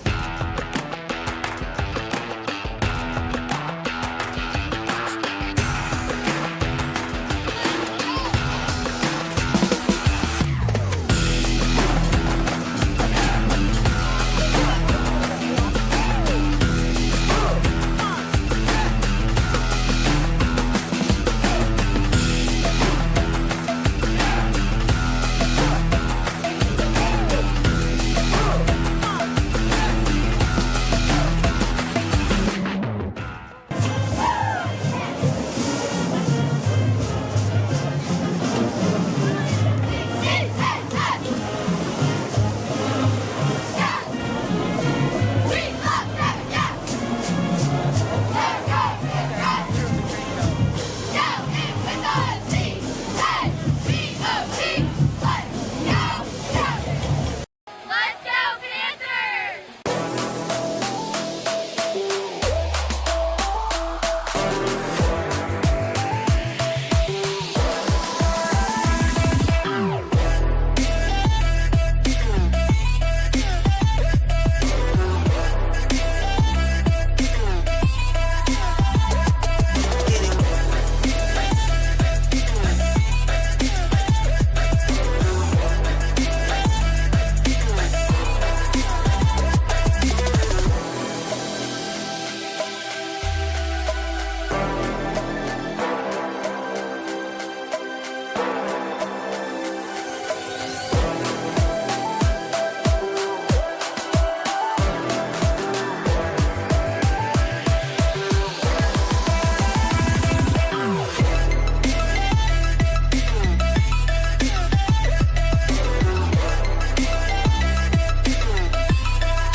We've got grit.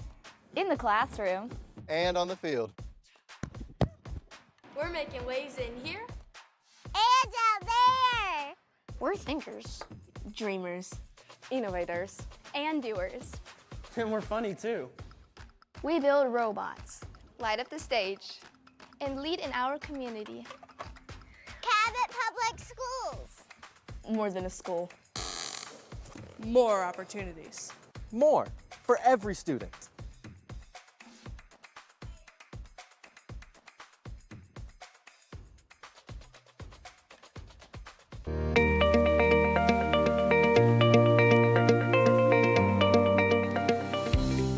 At Cabot Public Schools, the health and safety of our student athletes is something we will never compromise. We've demonstrated this commitment for years by employing 5 licensed athletic trainers and partnering with the allied healthcare professionals across our community. Now, we've taken that commitment to a whole new level with the opening of our newly updated athletic training facility. Thanks to Project Panthers, our space has grown from 360 square feet to more than over 3,000 square feet.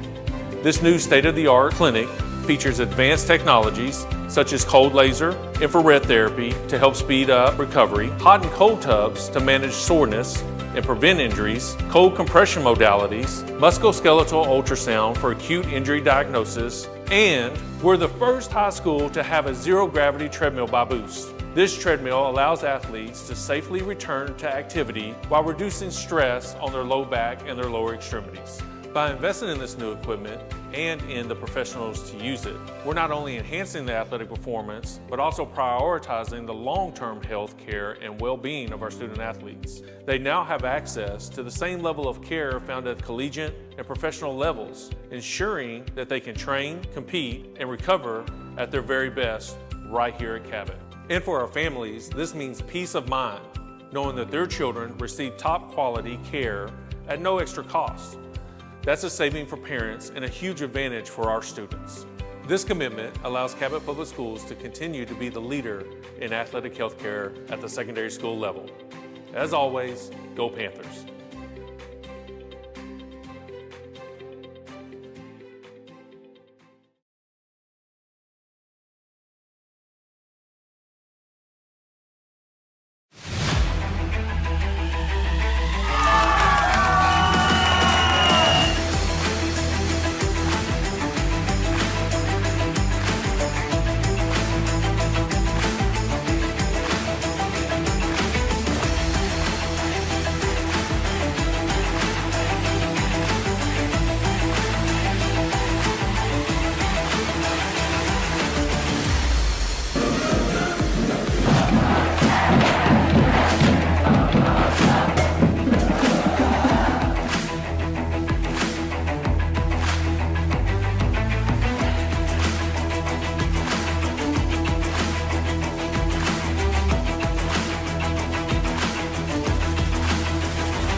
swag when I surf. Now I be surfing swag.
All right, hello and welcome back to Panther Stadium. We are getting set for the second half kickoff. Here is our Cabot Panthers are hosting the Ruston, Louisiana Bearcats tonight in the non-conference finale. It is week 2 of the high school football season, but our third game of the season. Of course, we have week 0, week 1, and week 2 tonight. And we are set to kick off here. Right now, it is 42-21. The Ruston Bearcats up on our Panthers, 42-21. And this is going to be the Panthers kicking off here. We received, won the toss, received the opening kickoff, and this is Dean Heyer kicking it to the... It's fair caught. Fair caught about the 15. Yep. Right? Okay. Jeremy's back with us. We were hoping to give you guys some stats. Jeremy's still working on it, trying to get our stats lined out here. Technology. Yeah, for some reason on the kickoff return, it's kind of messed up on the stats that we have. So probably going to wait till the end of the broadcast and give you some. However, or I may be able to pull some up as we go throughout this second half. But your score 42-21 as we start back. Rustin scored 5 offensive touchdowns in that first half. They also had a fumble return for a touchdown. Sam Hartwell is coming back. He's going to be in the shotgun formation. And here we go. It's Hartwell. Lone setback beside him, and I believe that is going to be Powell. We'll see. Can't see his number quite yet. That is number 6. Number 5, I'm sorry, Dalen Powell. Dalen Powell with the carry right there. Powell again by Hartwell out of the gun. Good first half of the Bearcats offensively. Both Hartwell and Powell finding the end zone on separate scoring drives. Of course, Hartwell also connecting through the air for a couple of scores. And we're underway here in the third quarter. Been a great night for football, and you can say certainly, without a doubt, that our Panthers are very feisty tonight. They're scrappy. They're gonna try to stay in this fight, and they're showing a lot of heart and a lot of resilience tonight. Here's Hartwell back to pass. On the scramble, on the roll, he had a man wide open, but he underthrew him, and there's a flag thrown in from. Not exactly sure what that flag was, and it was not thrown in the area of any team, but it is in the defensive backfield. You may end up getting a hold over there. Coach Reed not very happy. Got a pass interference on Cabot. Oh, my goodness. That ball was not even close to being able to be caught. Well, the official that threw the flag threw it from our sideline. He was the official, the line judge on our side, and the play was actually closer to the far side, to Rustin's sideline. So I guess he saw something across there, right? I guess. I don't know. Okay. That's a questionable call at best, but that puts it 1st and 10. Ball on the 44 for the Bearcats. 11-10 here in our third quarter. Hartwell out of the gun. Again, this is Powell. He busts it up the middle, across midfield and into Cabot Panther territory. Right about, let's call that the 47. How about that? 47-yard line, 2nd and 1. And I'm sure we're going to see another heavy dose of the run right here. Unless they do some kind of play action bootleg out, we'll see. Nope, it's Powell again. Dances his way. Oh, shoestring tackle, or he would have, he had green grass ahead of him, Jeremy. A wide open lane there to run. But he was a little shoestring tackle. Saved the day. He's shifty, he's fast, and he's powerful. And that's a tough combination to try to bring that young man down. He does an excellent job there in the defensive backfield. Here's Hartwell. Keeping it himself around the right end. Fighting off some tackles. He's still on his feet, and he is into the end zone for yet another Rustin Bearcat score. Yeah, you got a flag on the play, though. Touchdown, Rustin. We do indeed. However, there is a flag on the play. And it is This is going to be a hold against Rustin, so that's a break that Cabot needs right there. The flag coming down about where he made his break to get free there and take off to the races, but this one's going to be coming back. 10-15, third quarter.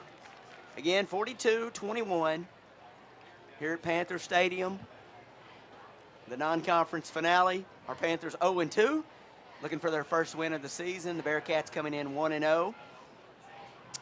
And we were informed at halftime that this would be the final game in the series. This will not be renewed, so interested to see who Cabot will fill in that Week 3 part of the schedule next year. Right. But have enjoyed playing this Ruston team. A lot of hospitality when we went down there. Absolutely. And we're hoping to give it in turn tonight, right? And they've been very complimentary of Cabot and our facilities. And, of course, our toughness of our team. And you can't say enough about that. We're still fighting out there. Proud of our young men. Proud of our coaching staff. They're going to give it all they have.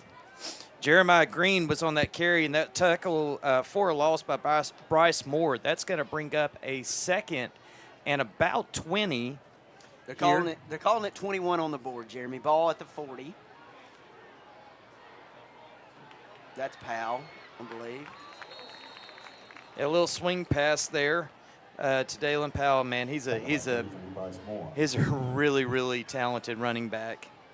Yes, they've as we talked about off the top, they have been very downhill with their running attack.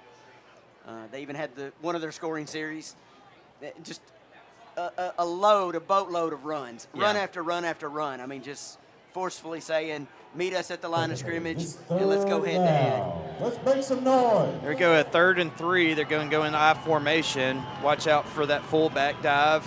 And they're going to give it to him. Goes off right tackle. And it looks like number 10, Lander Smith, will have the first down. That was 3rd and 3. He's short of the line. Oh, they're saying it's short, Jeremy. Oh, wow. Let's make Okay. some noise. They got him down at the 20. It's going to be 4th down. 4th and 1. Here we go. David Liddell on that stop. Crowd making some noise. The video board calling for make some noise. And Boy, how huge would this be if the Panthers could get in and get a stop, maybe blow up, play in the backfield? You got to think this may just be a Hartwell sneak forward. Nope, they're going to give it. Inside toss play. That's Powell. He's outside. He's going to pick up the first down and be tackled inside the 10-yard line. Well, he got downhill quick. He did. It was just he's super elusive. Super elusive. Great footwork right there by Powell. About 8 minutes left here in our third quarter. And the Bearcats pick up the first down. Ball going to be spotted at the 9, where it will be 1st and goal. Now, that was a pickup of 9 on that play. But it was a toss to the halfback out of that eye, but he's still going downhill. It just designed to get him going full speed as he hits the hole, and he did and accelerated through. All right, so here's Hartwell out of the gun. Dumps it off. Pass is complete. And what's the call? He's down short. Down short of the goal line. That is number 10. That's Lander Smith with the grab right there for the Bearcats. We'll say this, number 33, Bryce Moore, he has been super active. He came in for the injured Logan Jackson at that middle linebacker spot, and he has responded well. He's a big guy. Not sure what his frame is, but he looks like he's about 220, as Lander Smith is going to punch it in for the touchdown. Bearcats again lighting up the scoreboard. Yes, that's Bryce Moore is a sophomore. Another one of our sophomores getting some playing time tonight. It's been a well-known fact that a number of Panthers were injured following last Friday's game against Bentonville West. And a lot of new faces, a lot of younger players are stepping up tonight and trying to make an impact. Ramos on to kick the extra point. Push the lead to 49-21 if it is good. 6:57 left here in our third quarter. Here comes the snap. Nope, we have flags. Flags on the play. our head official. 2 flags, actually. Head official threw 1. And I guess our back judge threw the other. And they're moving the Bearcats backwards. So it was against the Bearcats. And they're going to retry try the extra point. They've yet to try it. The whistle blew the play dead beforehand. So here is Ramos. Seen a lot of Ramos tonight. Good leg, pretty accurate. He does take his time. He lets that play clock run down, make sure he's got everybody set and everybody's ready. All the way down to 9, 8, 7 seconds on the play clock. Finally the snap. The kick is up. Looks like it hooked in. He's a right-legged kicker. Looked like he took it out to the right upright and brought it back in the center. Either way, it goes through the middle. That's all that matters. 49-21, our score. 6:57 in the third quarter here at Panther Stadium. The non-conference finale, of course, the Panthers have a bye week next week, and then they'll be on the road to open conference play at Little Rock Christian in 2 weeks from tonight. So we'll have a bye week next week. Jeremy, a time for our players to work on a lot of players to get healthy and to try to heal up, and for maybe some of these younger guys to get a little more repetition and practice that are stepping into those roles as we head into conference play. Little Rock Christian, I'm sure, will be another tough challenge here in 2 weeks. Yeah, and one of the things, too, I mean, like, you're starting to see this team grow up. A lot of young players, a lot of sophomores are getting in, playing a very, very, very talented Ruston team tonight. And the coaching staff starting to get a good idea of what what some of these young guys can do as they get that game experience. And 3 weeks under your belt and a week off to kind of process and go back and regroup before you start conference play. And that could do a world of good for this team.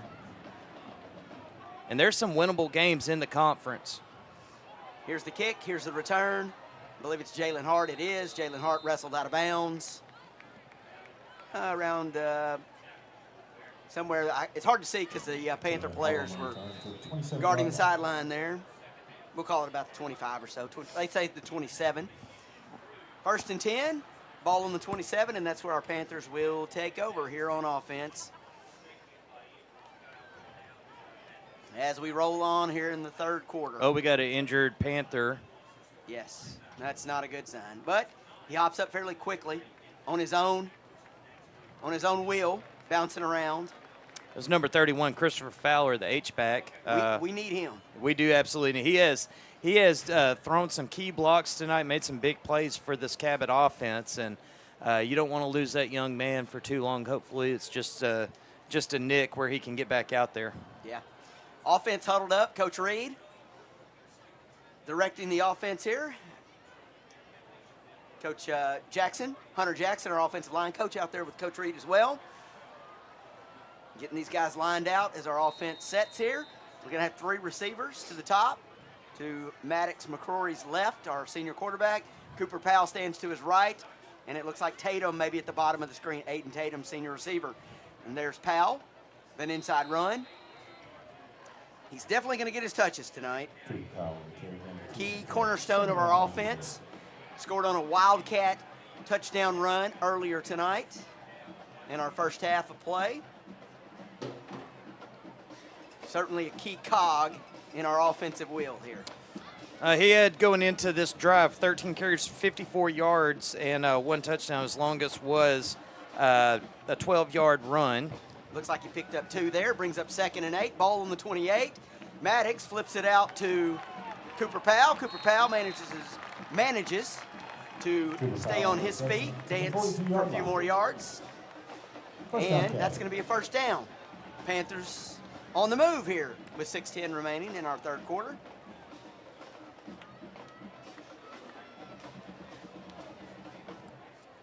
Maddox having a word with the official. Play being relayed in. We're huddling up a lot tonight. Seen a lot of that, maybe slowing the pace down a little bit. As Jeremy talked about earlier, giving the defense a break. Offense, trying to eat up some clock. Yep. I mean, you want to score fast, obviously, when you're behind, but I think in this case, this is a very explosive Rustin offense. So if our offense can eat up some clock here and get positive, get points out of it, it's all for the better. Here's Powell. Met a wall of defenders. ton of Bearcats. Hard to tell who was leading the charge there. One of their stocky defensive linemen. That was number 7, Devin Major, coming in from his safety position. But number 90, if you're watching on film, Raheem Potts, he's 5'10", 224 pounds, but he is absolutely disruptive there at the defensive tackle spot. He's been hard to move, and he's been able to get up into the backfield quite a bit. He's flanked over there by number 98, Jerron Albritton, 5'7", 241. A lot of beef there on that defensive line. Little motion, and Maddox drops back to pass. He's looking. He's got a wide open receiver. Wide open indeed. Down the sideline. And that's a TD, baby. And into the paint. Panthers on the board quickly here in that drive. Pass complete to number 11, Cannon Moore. That is one of our sophomores, Cannon Moore. Nice grab. I couldn't tell if it was 10 or 12. It was either Bentley Harrell or Cannon Moore, but it was Cannon Moore with the grab. Maddox with nice touch on that pass. Wide open. I mean, hit him. It doesn't get any easier than that. Wide open. There was not a Bearcat within 20 yards of him when he caught that pass. And we do have a flag on the play. I'm not sure what that is. Hopefully it's not an unsportsmanlike conduct on the Panthers. Yeah. It may have been, though, with the celebration. And you can't blame these young men for celebrating. They're starting to grow up right in front of our eyes. Yeah. Sophomore. Yep, it's going to be unsportsmanlike conduct. It'll be assessed on the kickoff. And they'll assess it on the kickoff. So, Cannon Moore getting some quality time tonight, paying off on that with 6 for the Panthers. And we're going to, Dean Heyer coming on to kick our extra point here. And I think Blaylock holds, is that him holding? Yep. Blaylock holding the kick. He gets it down. Snap is good, hold is good, kick is up and good, making it 49-27 with 4:36 remaining here in our third quarter from Panther Stadium. Again, thanks for joining us tonight. I'm Mitch Lilly. I'm the broadcasting teacher at Cabot High School, working the play-by-play for you tonight. And on our color, we are once again blessed with with Jeremy Carson coming in tonight, helping us out with stats and all that, just doing a phenomenal job, Jeremy. Yeah, that scoring drive was 4 plays, 73 yards, went 2 minutes, 21 seconds off the clock. It's capped off by a 59-yard pass from Maddox McCrory to Cannon Moore. That's McCrory's second touchdown of the game. He tossed one right at the end of the first half to Aiden Tatum. For the night, McCrory is 9 of 17, 162 yards. He has been sacked one time. But his favorite receiver so far has been Cannon Moore. He's targeted him 3 times. Moore's hauled in all 3 of his targets. He's now gone over the century mark with 102 receiving yards and a touchdown. Aiden Tatum has been targeted 5 times, caught 2 passes for 44 yards and a touchdown. And Cooper Powell has been targeted 3 times, hauled in 2 of those for 10 yards. Certainly some valuable experience. We talk about Cannon Moore being a sophomore, getting that opportunity to step in tonight. Bentley Harrell also making some grabs tonight. Aiden Tatum, we saw him make a great catch here on our sideline right before the half, and then an amazing grab in the back of the end zone. So our offense, we have some weapons here. And Maddox is certainly showing off some of his talent and arm ability here, connecting with those. Of course, it's super easy when you're wide open like Cannon Moore was a little while ago. But we'll take it, Jeremy. We'll take it tonight. 49-28. Again, 4:36, third quarter. Panthers to kick. Nice drive by the Panthers right there. Pretty impressive. But now there's going to be a challenge because you're kicking from the 25-yard line. After the penalty was assessed. After that penalty was assessed, it's going to give Rustin a much, much better fielding position where they're going to catch this kickoff. You may want to just kick it out of bounds right here. Boots it deep. He does. Up to the 20. Yep. There's the return up across the 40, the 45, down to midfield, across midfield. And that is number 15 for the Bearcats, who is Davis DeMoss. We've called his name a few times tonight. We've also talked a lot about the Bearcats quarterback, Sam Hartwell, and we've talked about their dynamic running back, Mr. number 5, Dalen Powell. So the Bearcats have an arsenal of weapons as well. We have a player down just about the 31-yard line. The physical nature of this game is just really starting to rear its head there, as several Cabot Panthers have been nicked up in this game. Hopefully none of those have been serious injuries. Just to give you some stats for Rustin, Sam Hartwell, he completed all 9 of his passing attempts in the first half for 169 yards. His favorite target has been number 6, Ahmad Hudson, who's hauled in 3 passes for 47 yards. He does have a touchdown. Josiah Morgan has 2 catches for 70 yards and a touchdown. His longest was the longest reception of the night for 37 yards. But Rustin's main deal is their running attack. Dalen Powell is so far 12 carries, 120 yards. It's 10 yards per touch. Yeah. As the injured Panther is number 40, Asa Branham. He plays a pretty big role on offense as well, and on special teams. Looks like another lower leg injury. Hopefully he'll recover very quickly there. But Sam Hartwell has also added a couple of long runs as well. He's picked up 84 yards on 5 carries. He has 2 touchdowns. Lander Smith has 5 carries for 14 yards, and Josiah Morgan 2 carries for 10 yards for the Bearcats. Yes, as they walk Asa Branham off the field here. Asa Branham, a junior, listed as a fullback, but that was obviously on the kickoff right there. Plays on special teams. So the defense comes out after a word from defensive coordinator, Coach Painter. And here comes the Rustin Bearcats offense. I haven't said Brooklyn Bearcats at all tonight, have I? You have not said Brooklyn. Okay, good, because I used to live in Northwest Arkansas, and there's the Brooklyn Bearcats. Yep. We're playing Rustin, I know that. If I happen to slip up here in the late going, bear with me on that. 4:20 and change here, third quarter. Little inside run there by the Bearcats of Rustin, Louisiana. Making the trip about 3.5 hours or so, Jeremy. It's about like going to Bentonville West. I remember from our previous trips. Of course, they're always very hospitable when we go there, and it's been a pleasure doing, meeting them in competition on the field. There's a pass deep. It is caught and into the end zone.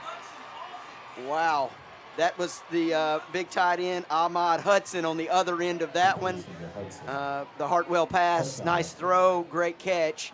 He was basically standing right there where he had to take about a step or two, and he was into the zone. And that pushes the lead, the Rustin, Louisiana lead, to 55-28. It's just about not fair when you got somebody who's 6 foot 8 inches tall, 240 pounds. We do not have the defensive backs that can match up with that size, and basically just threw a jump ball there.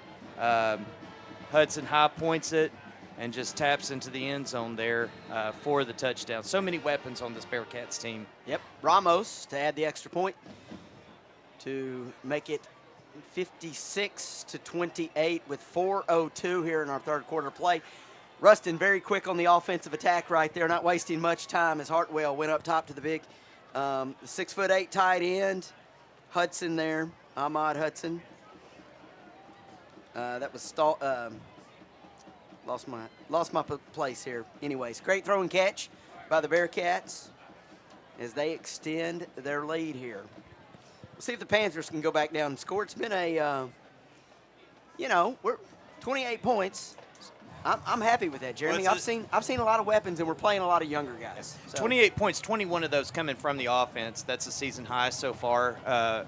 22 would be the season high with the Fayetteville game, but 21 points as far as what you get off of offense, and then you've got the special team score as well. If they can come back and match scores, even if they're not able to finish off or come back and win this game, getting some confidence from the execution that you have late in the game against such a polished football team is worth its weight in gold there for this young team. I'm going to turn our crowd mic down just a little bit. We are trying to get the fans fired up here at Panther Stadium. There's definitely some bass in our new sound system here at Panther Stadium, right? Yeah, absolutely. We are feeling it up here in the press box. Shaking just a little bit. All right, Ramos on to kick for the Bearcats. Kicks it to the right side there. Short kick. And I believe that's Godwin. Yep. Securely pulls in the football there, tucks it away, picks up a few more yards after the kickoff return there. So, Panthers come out, offense huddled up. 29-yard line. And we are now under 4 minutes here in our third quarter of play. It has been turned into one of the officers at the ticket booth.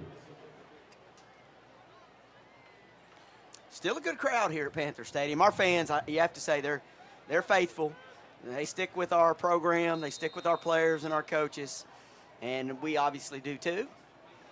We know where the bread is buttered, right? We absolutely do. We do. But I tell you what, I think I speak for, you'll be fine with me speaking for you saying that we're both grateful for the opportunity we have to be a part of this school district. All right, here's Powell, I believe. Yep. Powell, nice run by Powell. Getting the offense going on this drive. Good start. Powell to 15 on the play. It's going to bring up a first down. Nice run right there by Powell. Yeah, 13-yard run. That's going to be Powell's longest of the game. Real tough run there up against the sideline. Number 21, Caden Gray came up to try to make the stop and ended up he took some punishment too. And Cooper Powell's such a punishing runner. So much fun to watch. He met face-to-face with Cooper Powell. All right, here's a pass out, and that is going to be, I believe that's a Harrell, and he came off the field limping. Number 12. After he caught the ball, he started limping. Yeah, he caught it awkwardly when he planted awkwardly there. He did get out of bounds and picked up where he was close to the first down.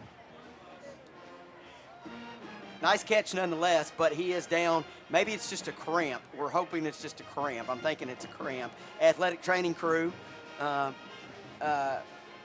athletic training staff, rather, I should say, instead of crew, down there working on Bentley Harrell right now. Here's Maddox.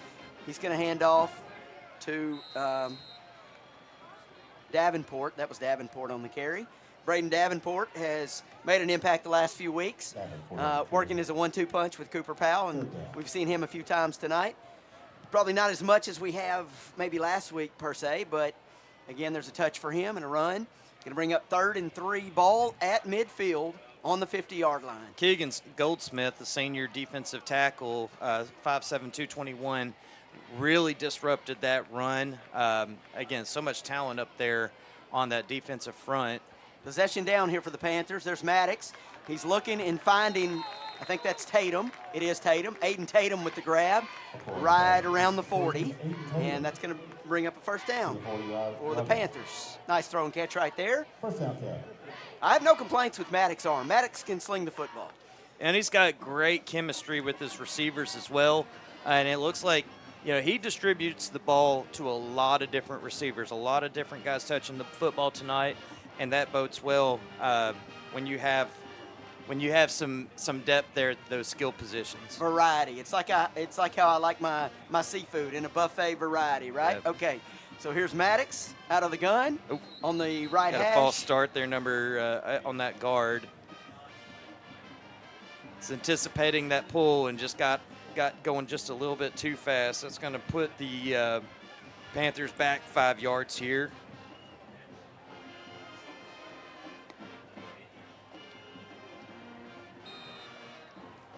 Okay, excuse me, I had to take a drink of water there. Jeremy and I need some water. A lot of conversation going on with this football game. Offense breaking the huddle. Lineman set and ready. Maddox with Davenport to his left. Davenport still in the ball game. Maddox fakes to Davenport. Oh, that was a looking hold. Up top. That's a hold. They got to throw a flag there, and they did. Multiple flags on this play. Pass ball's incomplete. Number 14, the defensive back, Jamarius Anderson, he was holding Tatum the entire route. He was beat bad. Yes. And Man, I tell you what. But anyway, that's going to be a first down on that pass interference play. See what our head official says. Gave us the signal. They'll spot the ball at the 30-yard line. That's going to be a 1st and 10 for the Cabot Panthers. Hey, the Panthers just continue to put things together on offense. Yeah, I mean, when you look at the scoreboard, you have to be we're scoring points. First down and 10. The Panthers are scoring points tonight. It's just, this is a very talented Rustin, Louisiana football team. All right, we got a little motion across the formation. A snap to Maddox, a little screen pass out to Davenport. Davenport maybe picks up a few and dances out of bounds. It's going to be actually a loss on that play of about 2 yards. And, screen play to the in the backfield there. So just to the short side of the field, and not a whole lot of room there.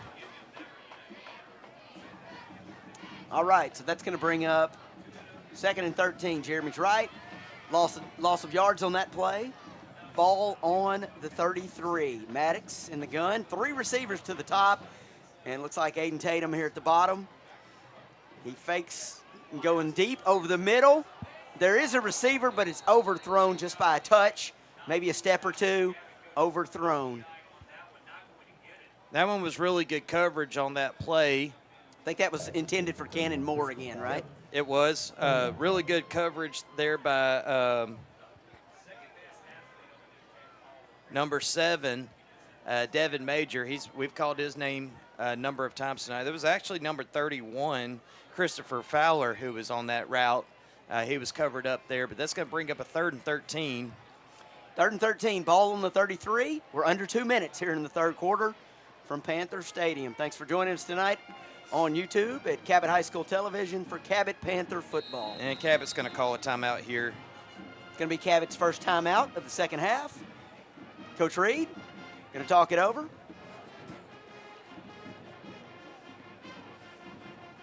Bearcats as well over on their sideline.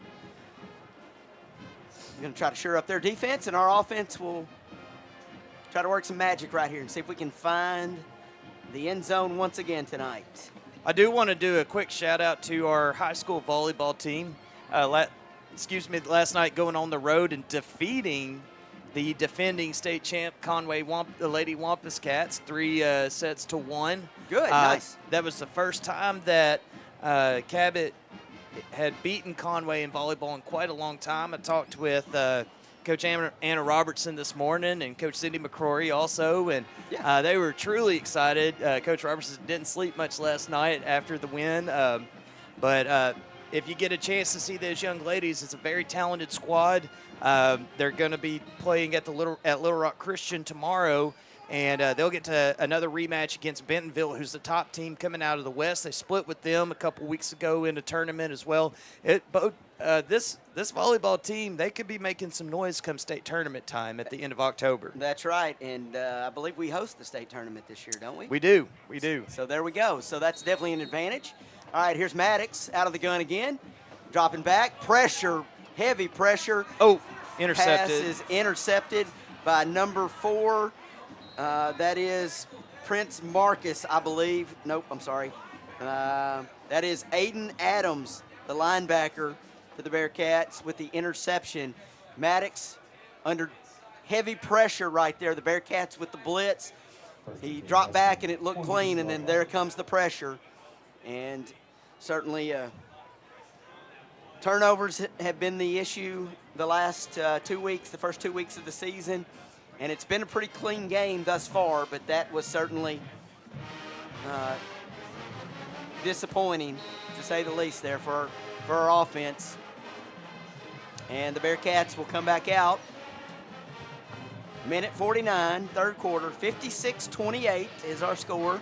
1st and 10, ball on the 46 for the Bearcats of Ruston, Louisiana, paying a visit, crossing the state line tonight to face our Panthers. Here's Hartwell looking up top.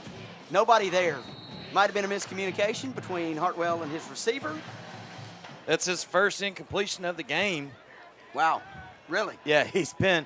Now you got to think a majority of his passes are those short out passes, but he's had a couple where he's thrown it up and his receivers had to go get it. But that was the first misfire tonight. There was nobody anywhere close. We had two guys in the vicinity there, but no Bearcat to be found. So probably a miscommunication on the pass. So as Jeremy told us, a great night for Sam Hartwell tonight. The Bearcats quarterback. He's going to keep it right here, fake the handoff, keep it across the 40, and shoved out of bounds into our sideline and our players on the sideline. Going to bring up third down here. See where they spotted at. Third down and 1.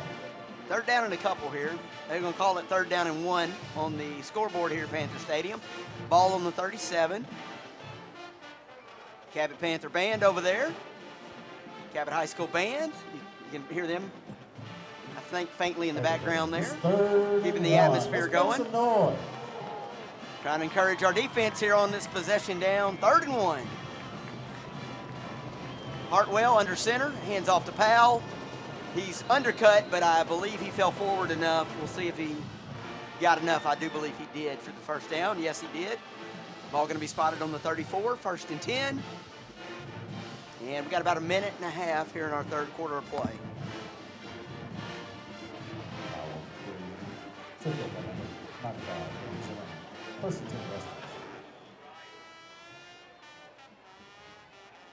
Also, want to give a nod to our cheer and dance squads.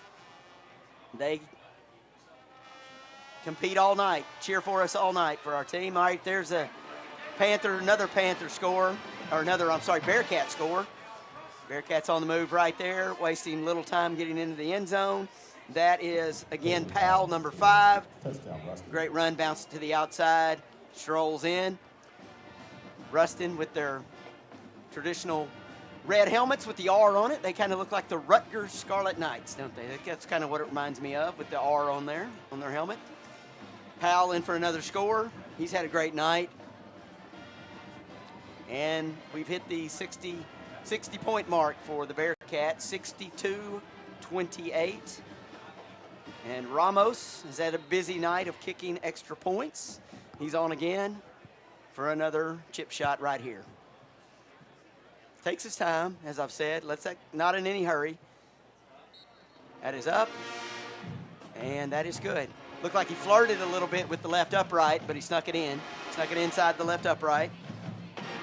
Extra point is good with 1:07 left in our third quarter of play. It is 63-28. And that's going to trigger a running clock as the score spread has gotten up to 35 points. We'll give some scores from around the conference and around the state. Conway's playing Marion tonight. They're in the third quarter. Conway's up 12-0. Wow. Kind of a low-scoring game. That's a very low-scoring game. Marion, I believe, is a 5A opponent there. Yep. Some other scores. Springdale Harbor is leading Greenwood. Wow, okay. 35-28. Okay. Man, I tell you what, I think that Northwest is loaded. Rogers is beating Kevin Kelly. I'm sorry, I had to think of which Kelly it was. And Sheridan, 63-27. Bentonville West all over Muskogee, 41-0. Fort Smith Northside is blanking Little Rock Central, 35-0. Bryant's all over Parkview, 42-0. Pulaski Academy is leading West Monroe, another Louisiana school. That's 17-10. And there's Ramos with the kick. Panthers going to take over right there as the ball was caught there on the kickoff, and they two Panthers ran into each other. A little miscommunication, ran into each other, and that's where the ball will be spotted. It was a fair catch there by number 8, Jaden Terry. Yeah. Was it a fair catch? Okay. Yeah. Jaden Terry with the fair catch. That's going to put the ball at the 18, 1st and 10. I was watching the Ramos kick, and Jeremy, once again, with his keen eyesight, keeping me in line tonight. Thank you guys for watching. If you're still hanging with us tonight for Cabot Panther football, we appreciate your viewership tonight. As the third quarter clock winds down here, 7, 6, 5, 4. Number 19, Keegan Levitt, is going to be in at quarterback now.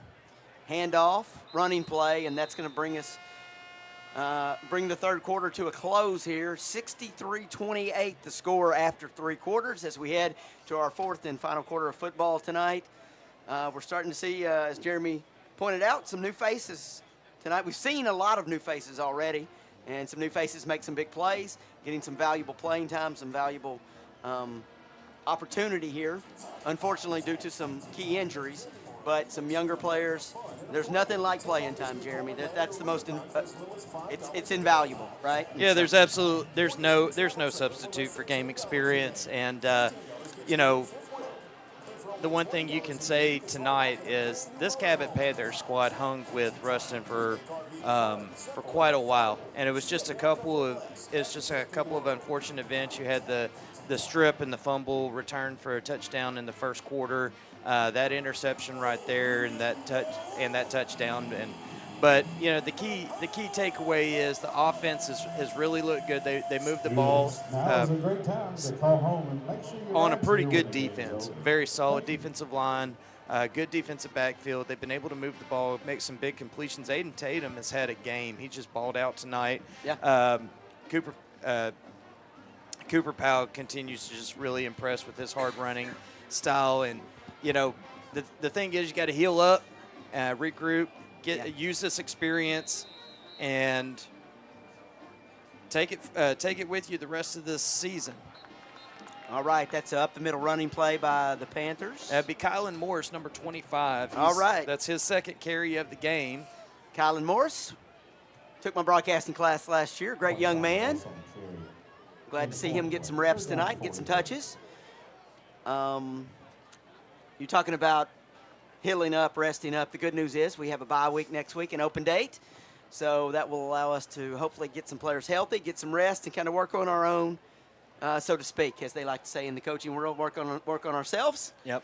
And that'll be good for that. And then, of course, we open conference play at Little Rock Christian the following Friday night. 2 weeks from tonight, we will be live out on Cantrell at Little Rock Christian. All right, here's the handoff. It's Morris again, I believe. Handoff. Man, he's got a real powerful running style, too, and he's a punishing runner, a lot like Powell. 45 Morris on the carry. Yeah. And they're going against the starters. That's a first down with the second-team offense against this Rustin first-team defense right now. A lot of those guys are the same ones that started this game, and we've called their numbers all night. But this Cabot offense continues to churn out some tough running yards. Clock's running. 10:35, 10:34. Keeps on working its way down here in our fourth quarter. As Jeremy told us earlier, we are in the running clock here for our fourth quarter.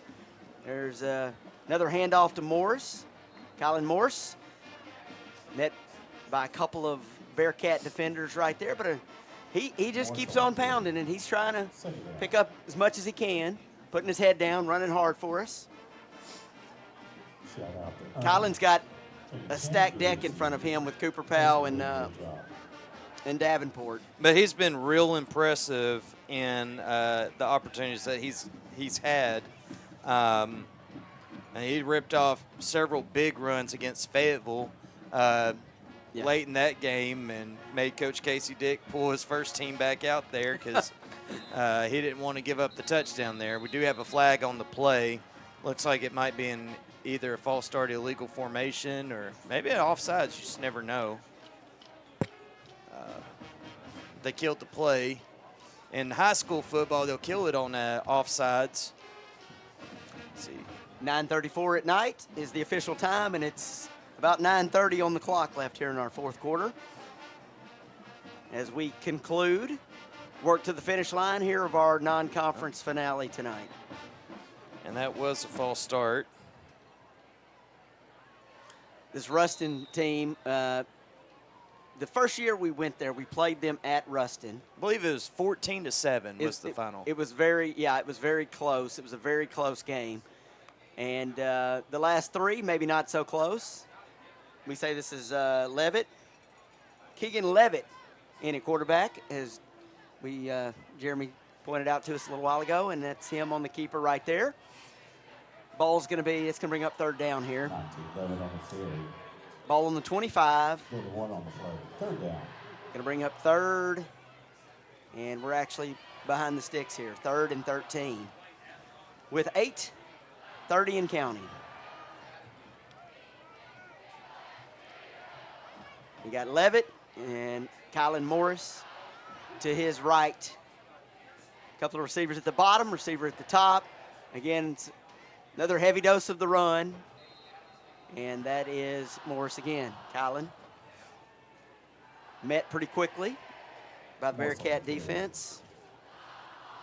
Number 4 for the Bearcats, that is Aiden Adams. I believe he's the young man that also came up with the interception earlier for the Bearcat defense. So a good night for him on the defensive side for that young man, Bearcat. And we're on to punt. Lucas Blaylock trots out to boot this one away.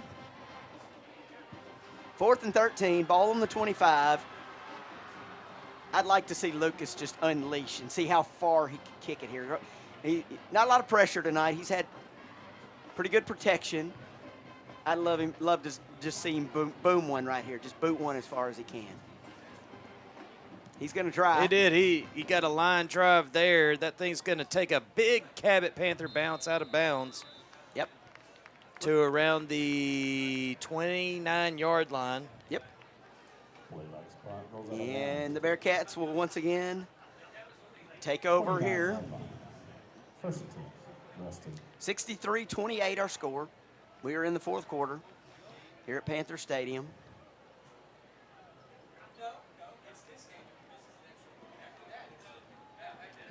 .45 or so left here in our 4th quarter of play. Still a lot of fans hanging around. A few making their way to the exits, but the crowd overall is hung with this team, this coaching staff tonight, as we have to. We're here for them. And new quarterbacks is Tyler Osborne, and it looks like number 27, Jeremiah Freeman, is the new tailback. So we have Jeremiah Freeman, number 27. And what was our quarterback again? Tyler Osborne. 27, Jeremiah Freeman on the carry. Okay. Tyler Osborne is our quarterback. Jeremiah Freeman coming in on that stop. So looking at some of our new Panthers that are out there on their field, we got number 29, Cameron Green. He was in on that stop. Of course, number 33, Bryce Moore. He's had to play a lot tonight with the injury to Logan Jackson. 24, Ethan Carter's out there. Number 1, Braden McCraw is out there too. That was Osborne handing off to Freeman again. Up the middle, some nice running room there for Freeman as we hit the 5.5-minute mark in our 4th quarter. Again, running clock here as we wrap things up from Panther Stadium. Rustin in no real hurry here. Don't blame them. Securely have this game in hand. Both teams, I'm sure, just want to get out of here healthy, injury-free as we finish this ball game up. Again, I think that's Freeman. Man, Freeman just took a shot from Bryce Moore. Moore came in low and just absolutely decleated him. That was a hit right there. And it's something that we've seen a little bit tonight. Bryce Moore's really laid the wood a couple of times. So you have that physical linebacker play like that. That's huge for this Panther team moving forward. Bryce Moore, again, another sophomore, seeing plenty of action tonight. Logan Jackson earlier in the game, senior linebacker, left the game injured. So yet another upsetting injury for our Panthers. There's another handoff. Again, Rustin content with keeping the ball on the ground here. Nothing flashy, just straight handoffs. Now Moore, again, on that stop, Jeremiah Freeman broke past him. Moore was able to grab him by the waist and bulldog him down. It's like he was wrestling a steer there and able to get him and keep him from picking up that first down. It's going to bring up a 3rd and 4 here from the 44-yard line. Under 4 minutes now. Osborne.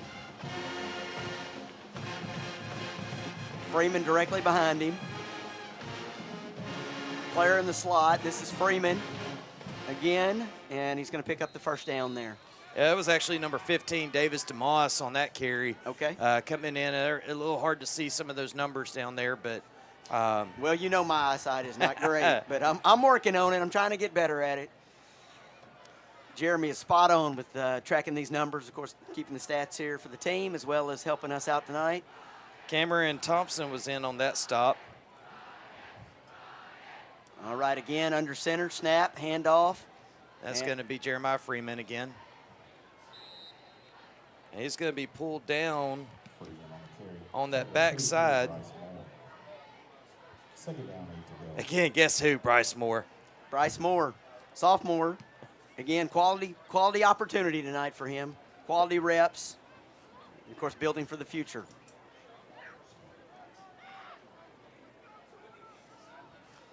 All right, here we go as we wind down. Under 3 minutes, about 2:40. Another handoff by the Bearcats. Pushing the piles, the running back.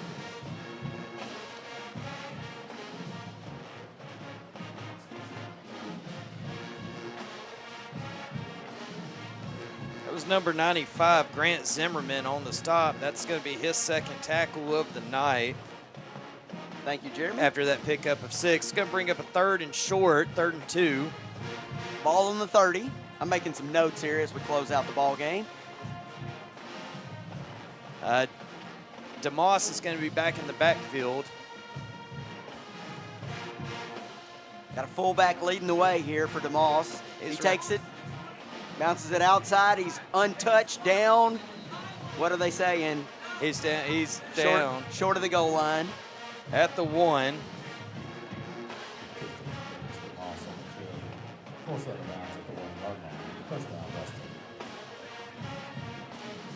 As we draw to a close here, I want to thank some of my student broadcasters that helped out with the broadcast tonight. Cannon Highfield, Joe Deary, Robert Vozella, and Landon Freeze all working the camera up top tonight. They've done a fantastic job manning the camera on the press box here, giving us our high angle tonight. Looked great. Here we go, Rustin knocking on the door here. They're just going to kneel on it to end this game. Okay. As we're under a minute 15. Yeah, there's a kneel down. Also want to thank my videographers, student videographers down on the field. That's Joe Johnson, Daniel Collins, Ben Ryder, and Gavin Mahoney. Thanks to those guys. And then certainly, last but not least, our control room crew, which is Sky Lefevre, Nathan Armstrong.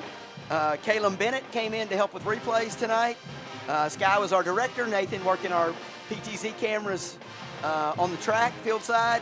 And then obviously Mr. Abe Deesmus does a fantastic job as our IT specialist, IT technician for the broadcast, keeping us on air, keeping us looking good tonight. Thanks to Abe for all his help. And of course, we couldn't go without saying thanks to Andy Martin, our director of technology. He helps us out tremendously. Andy goes above and beyond to help our broadcasting program. I want to send a shout out and a thanks to Andy for all of his hard work as we're at 15 seconds here. And the teams are going to go ahead and shake hands as we let the clock wind down. 8, 7, 6, 5, 4, 3, 2, and 1. That's a wrap here from Panther Stadium. Our final score tonight, 63-28. Our Panthers dropping to 0-3 on the season. Of course, they are going to be on a bye week next week, an open date, and that will give this team, as we've talked about, certainly time to heal up, rest up, and get better as we begin conference play. In 2 weeks from tonight at Little Rock Christian, 7A Central Conference play will begin that night. Jeremy, final thoughts as we wrap this game up? Yeah, it's flush it, look forward, or look ahead. You just finished a very, very, very difficult non-conference portion of your schedule, playing a couple of the top teams from the Northwest, and then going down and playing one of the top teams in Louisiana, and not shying away from competition as Coach Scott Reed and this Cabot football team. And what an effort, especially for a lot of these young guys, playing as many sophomores as we are, playing as many that were not projected to be at the top of the depth chart tonight. And competed for a long time. I thought the offense played really well at times, and now we look ahead. We got Little Rock Christian. Little Rock Christian's 1-1 on the year. They will play next week while we will have the bye. They defeated El Dorado 35-14 in the first and 0 week, and then lost to Shiloh Christian 44-13 last week. Of course, that West Memphis game next week. And I would say this: I don't think Little Rock Christian has been tested nearly as much as Cabot has in terms of their non-conference schedule. Christian's played a 6A school in El Dorado, and then a 5A school in Shiloh Christian. West Memphis is a 6A school, so they're actually going down in classifications while we're playing the top of our classification from the other side of the conference, and then also from other states. So kudos to that. I know that the score doesn't necessarily reflect that it was a close game, but just a couple plays here or there, and this thing could have been a lot closer. Well, you certainly have to applaud the fight of our Panthers and our student athletes and our coaching staff, and we will be back and live to fight another day, and that will be in 2 weeks again against Little Rock Christian. As we get ready to sign off here, I wanted to thank Jeremy Carson again for his color commentary tonight. Jeremy, of course, the Junior High South girls basketball coach, does a phenomenal job with that, but on Friday nights, he's Mr. Stat. Thanks for the stats tonight, Jeremy. Thanks for your time, and we appreciate you joining our broadcast and look forward to hearing from you again soon. So for Jeremy, I'm Mitch Lilly, the broadcasting teacher at Cabot High School, saying so long and good night from Panther Stadium.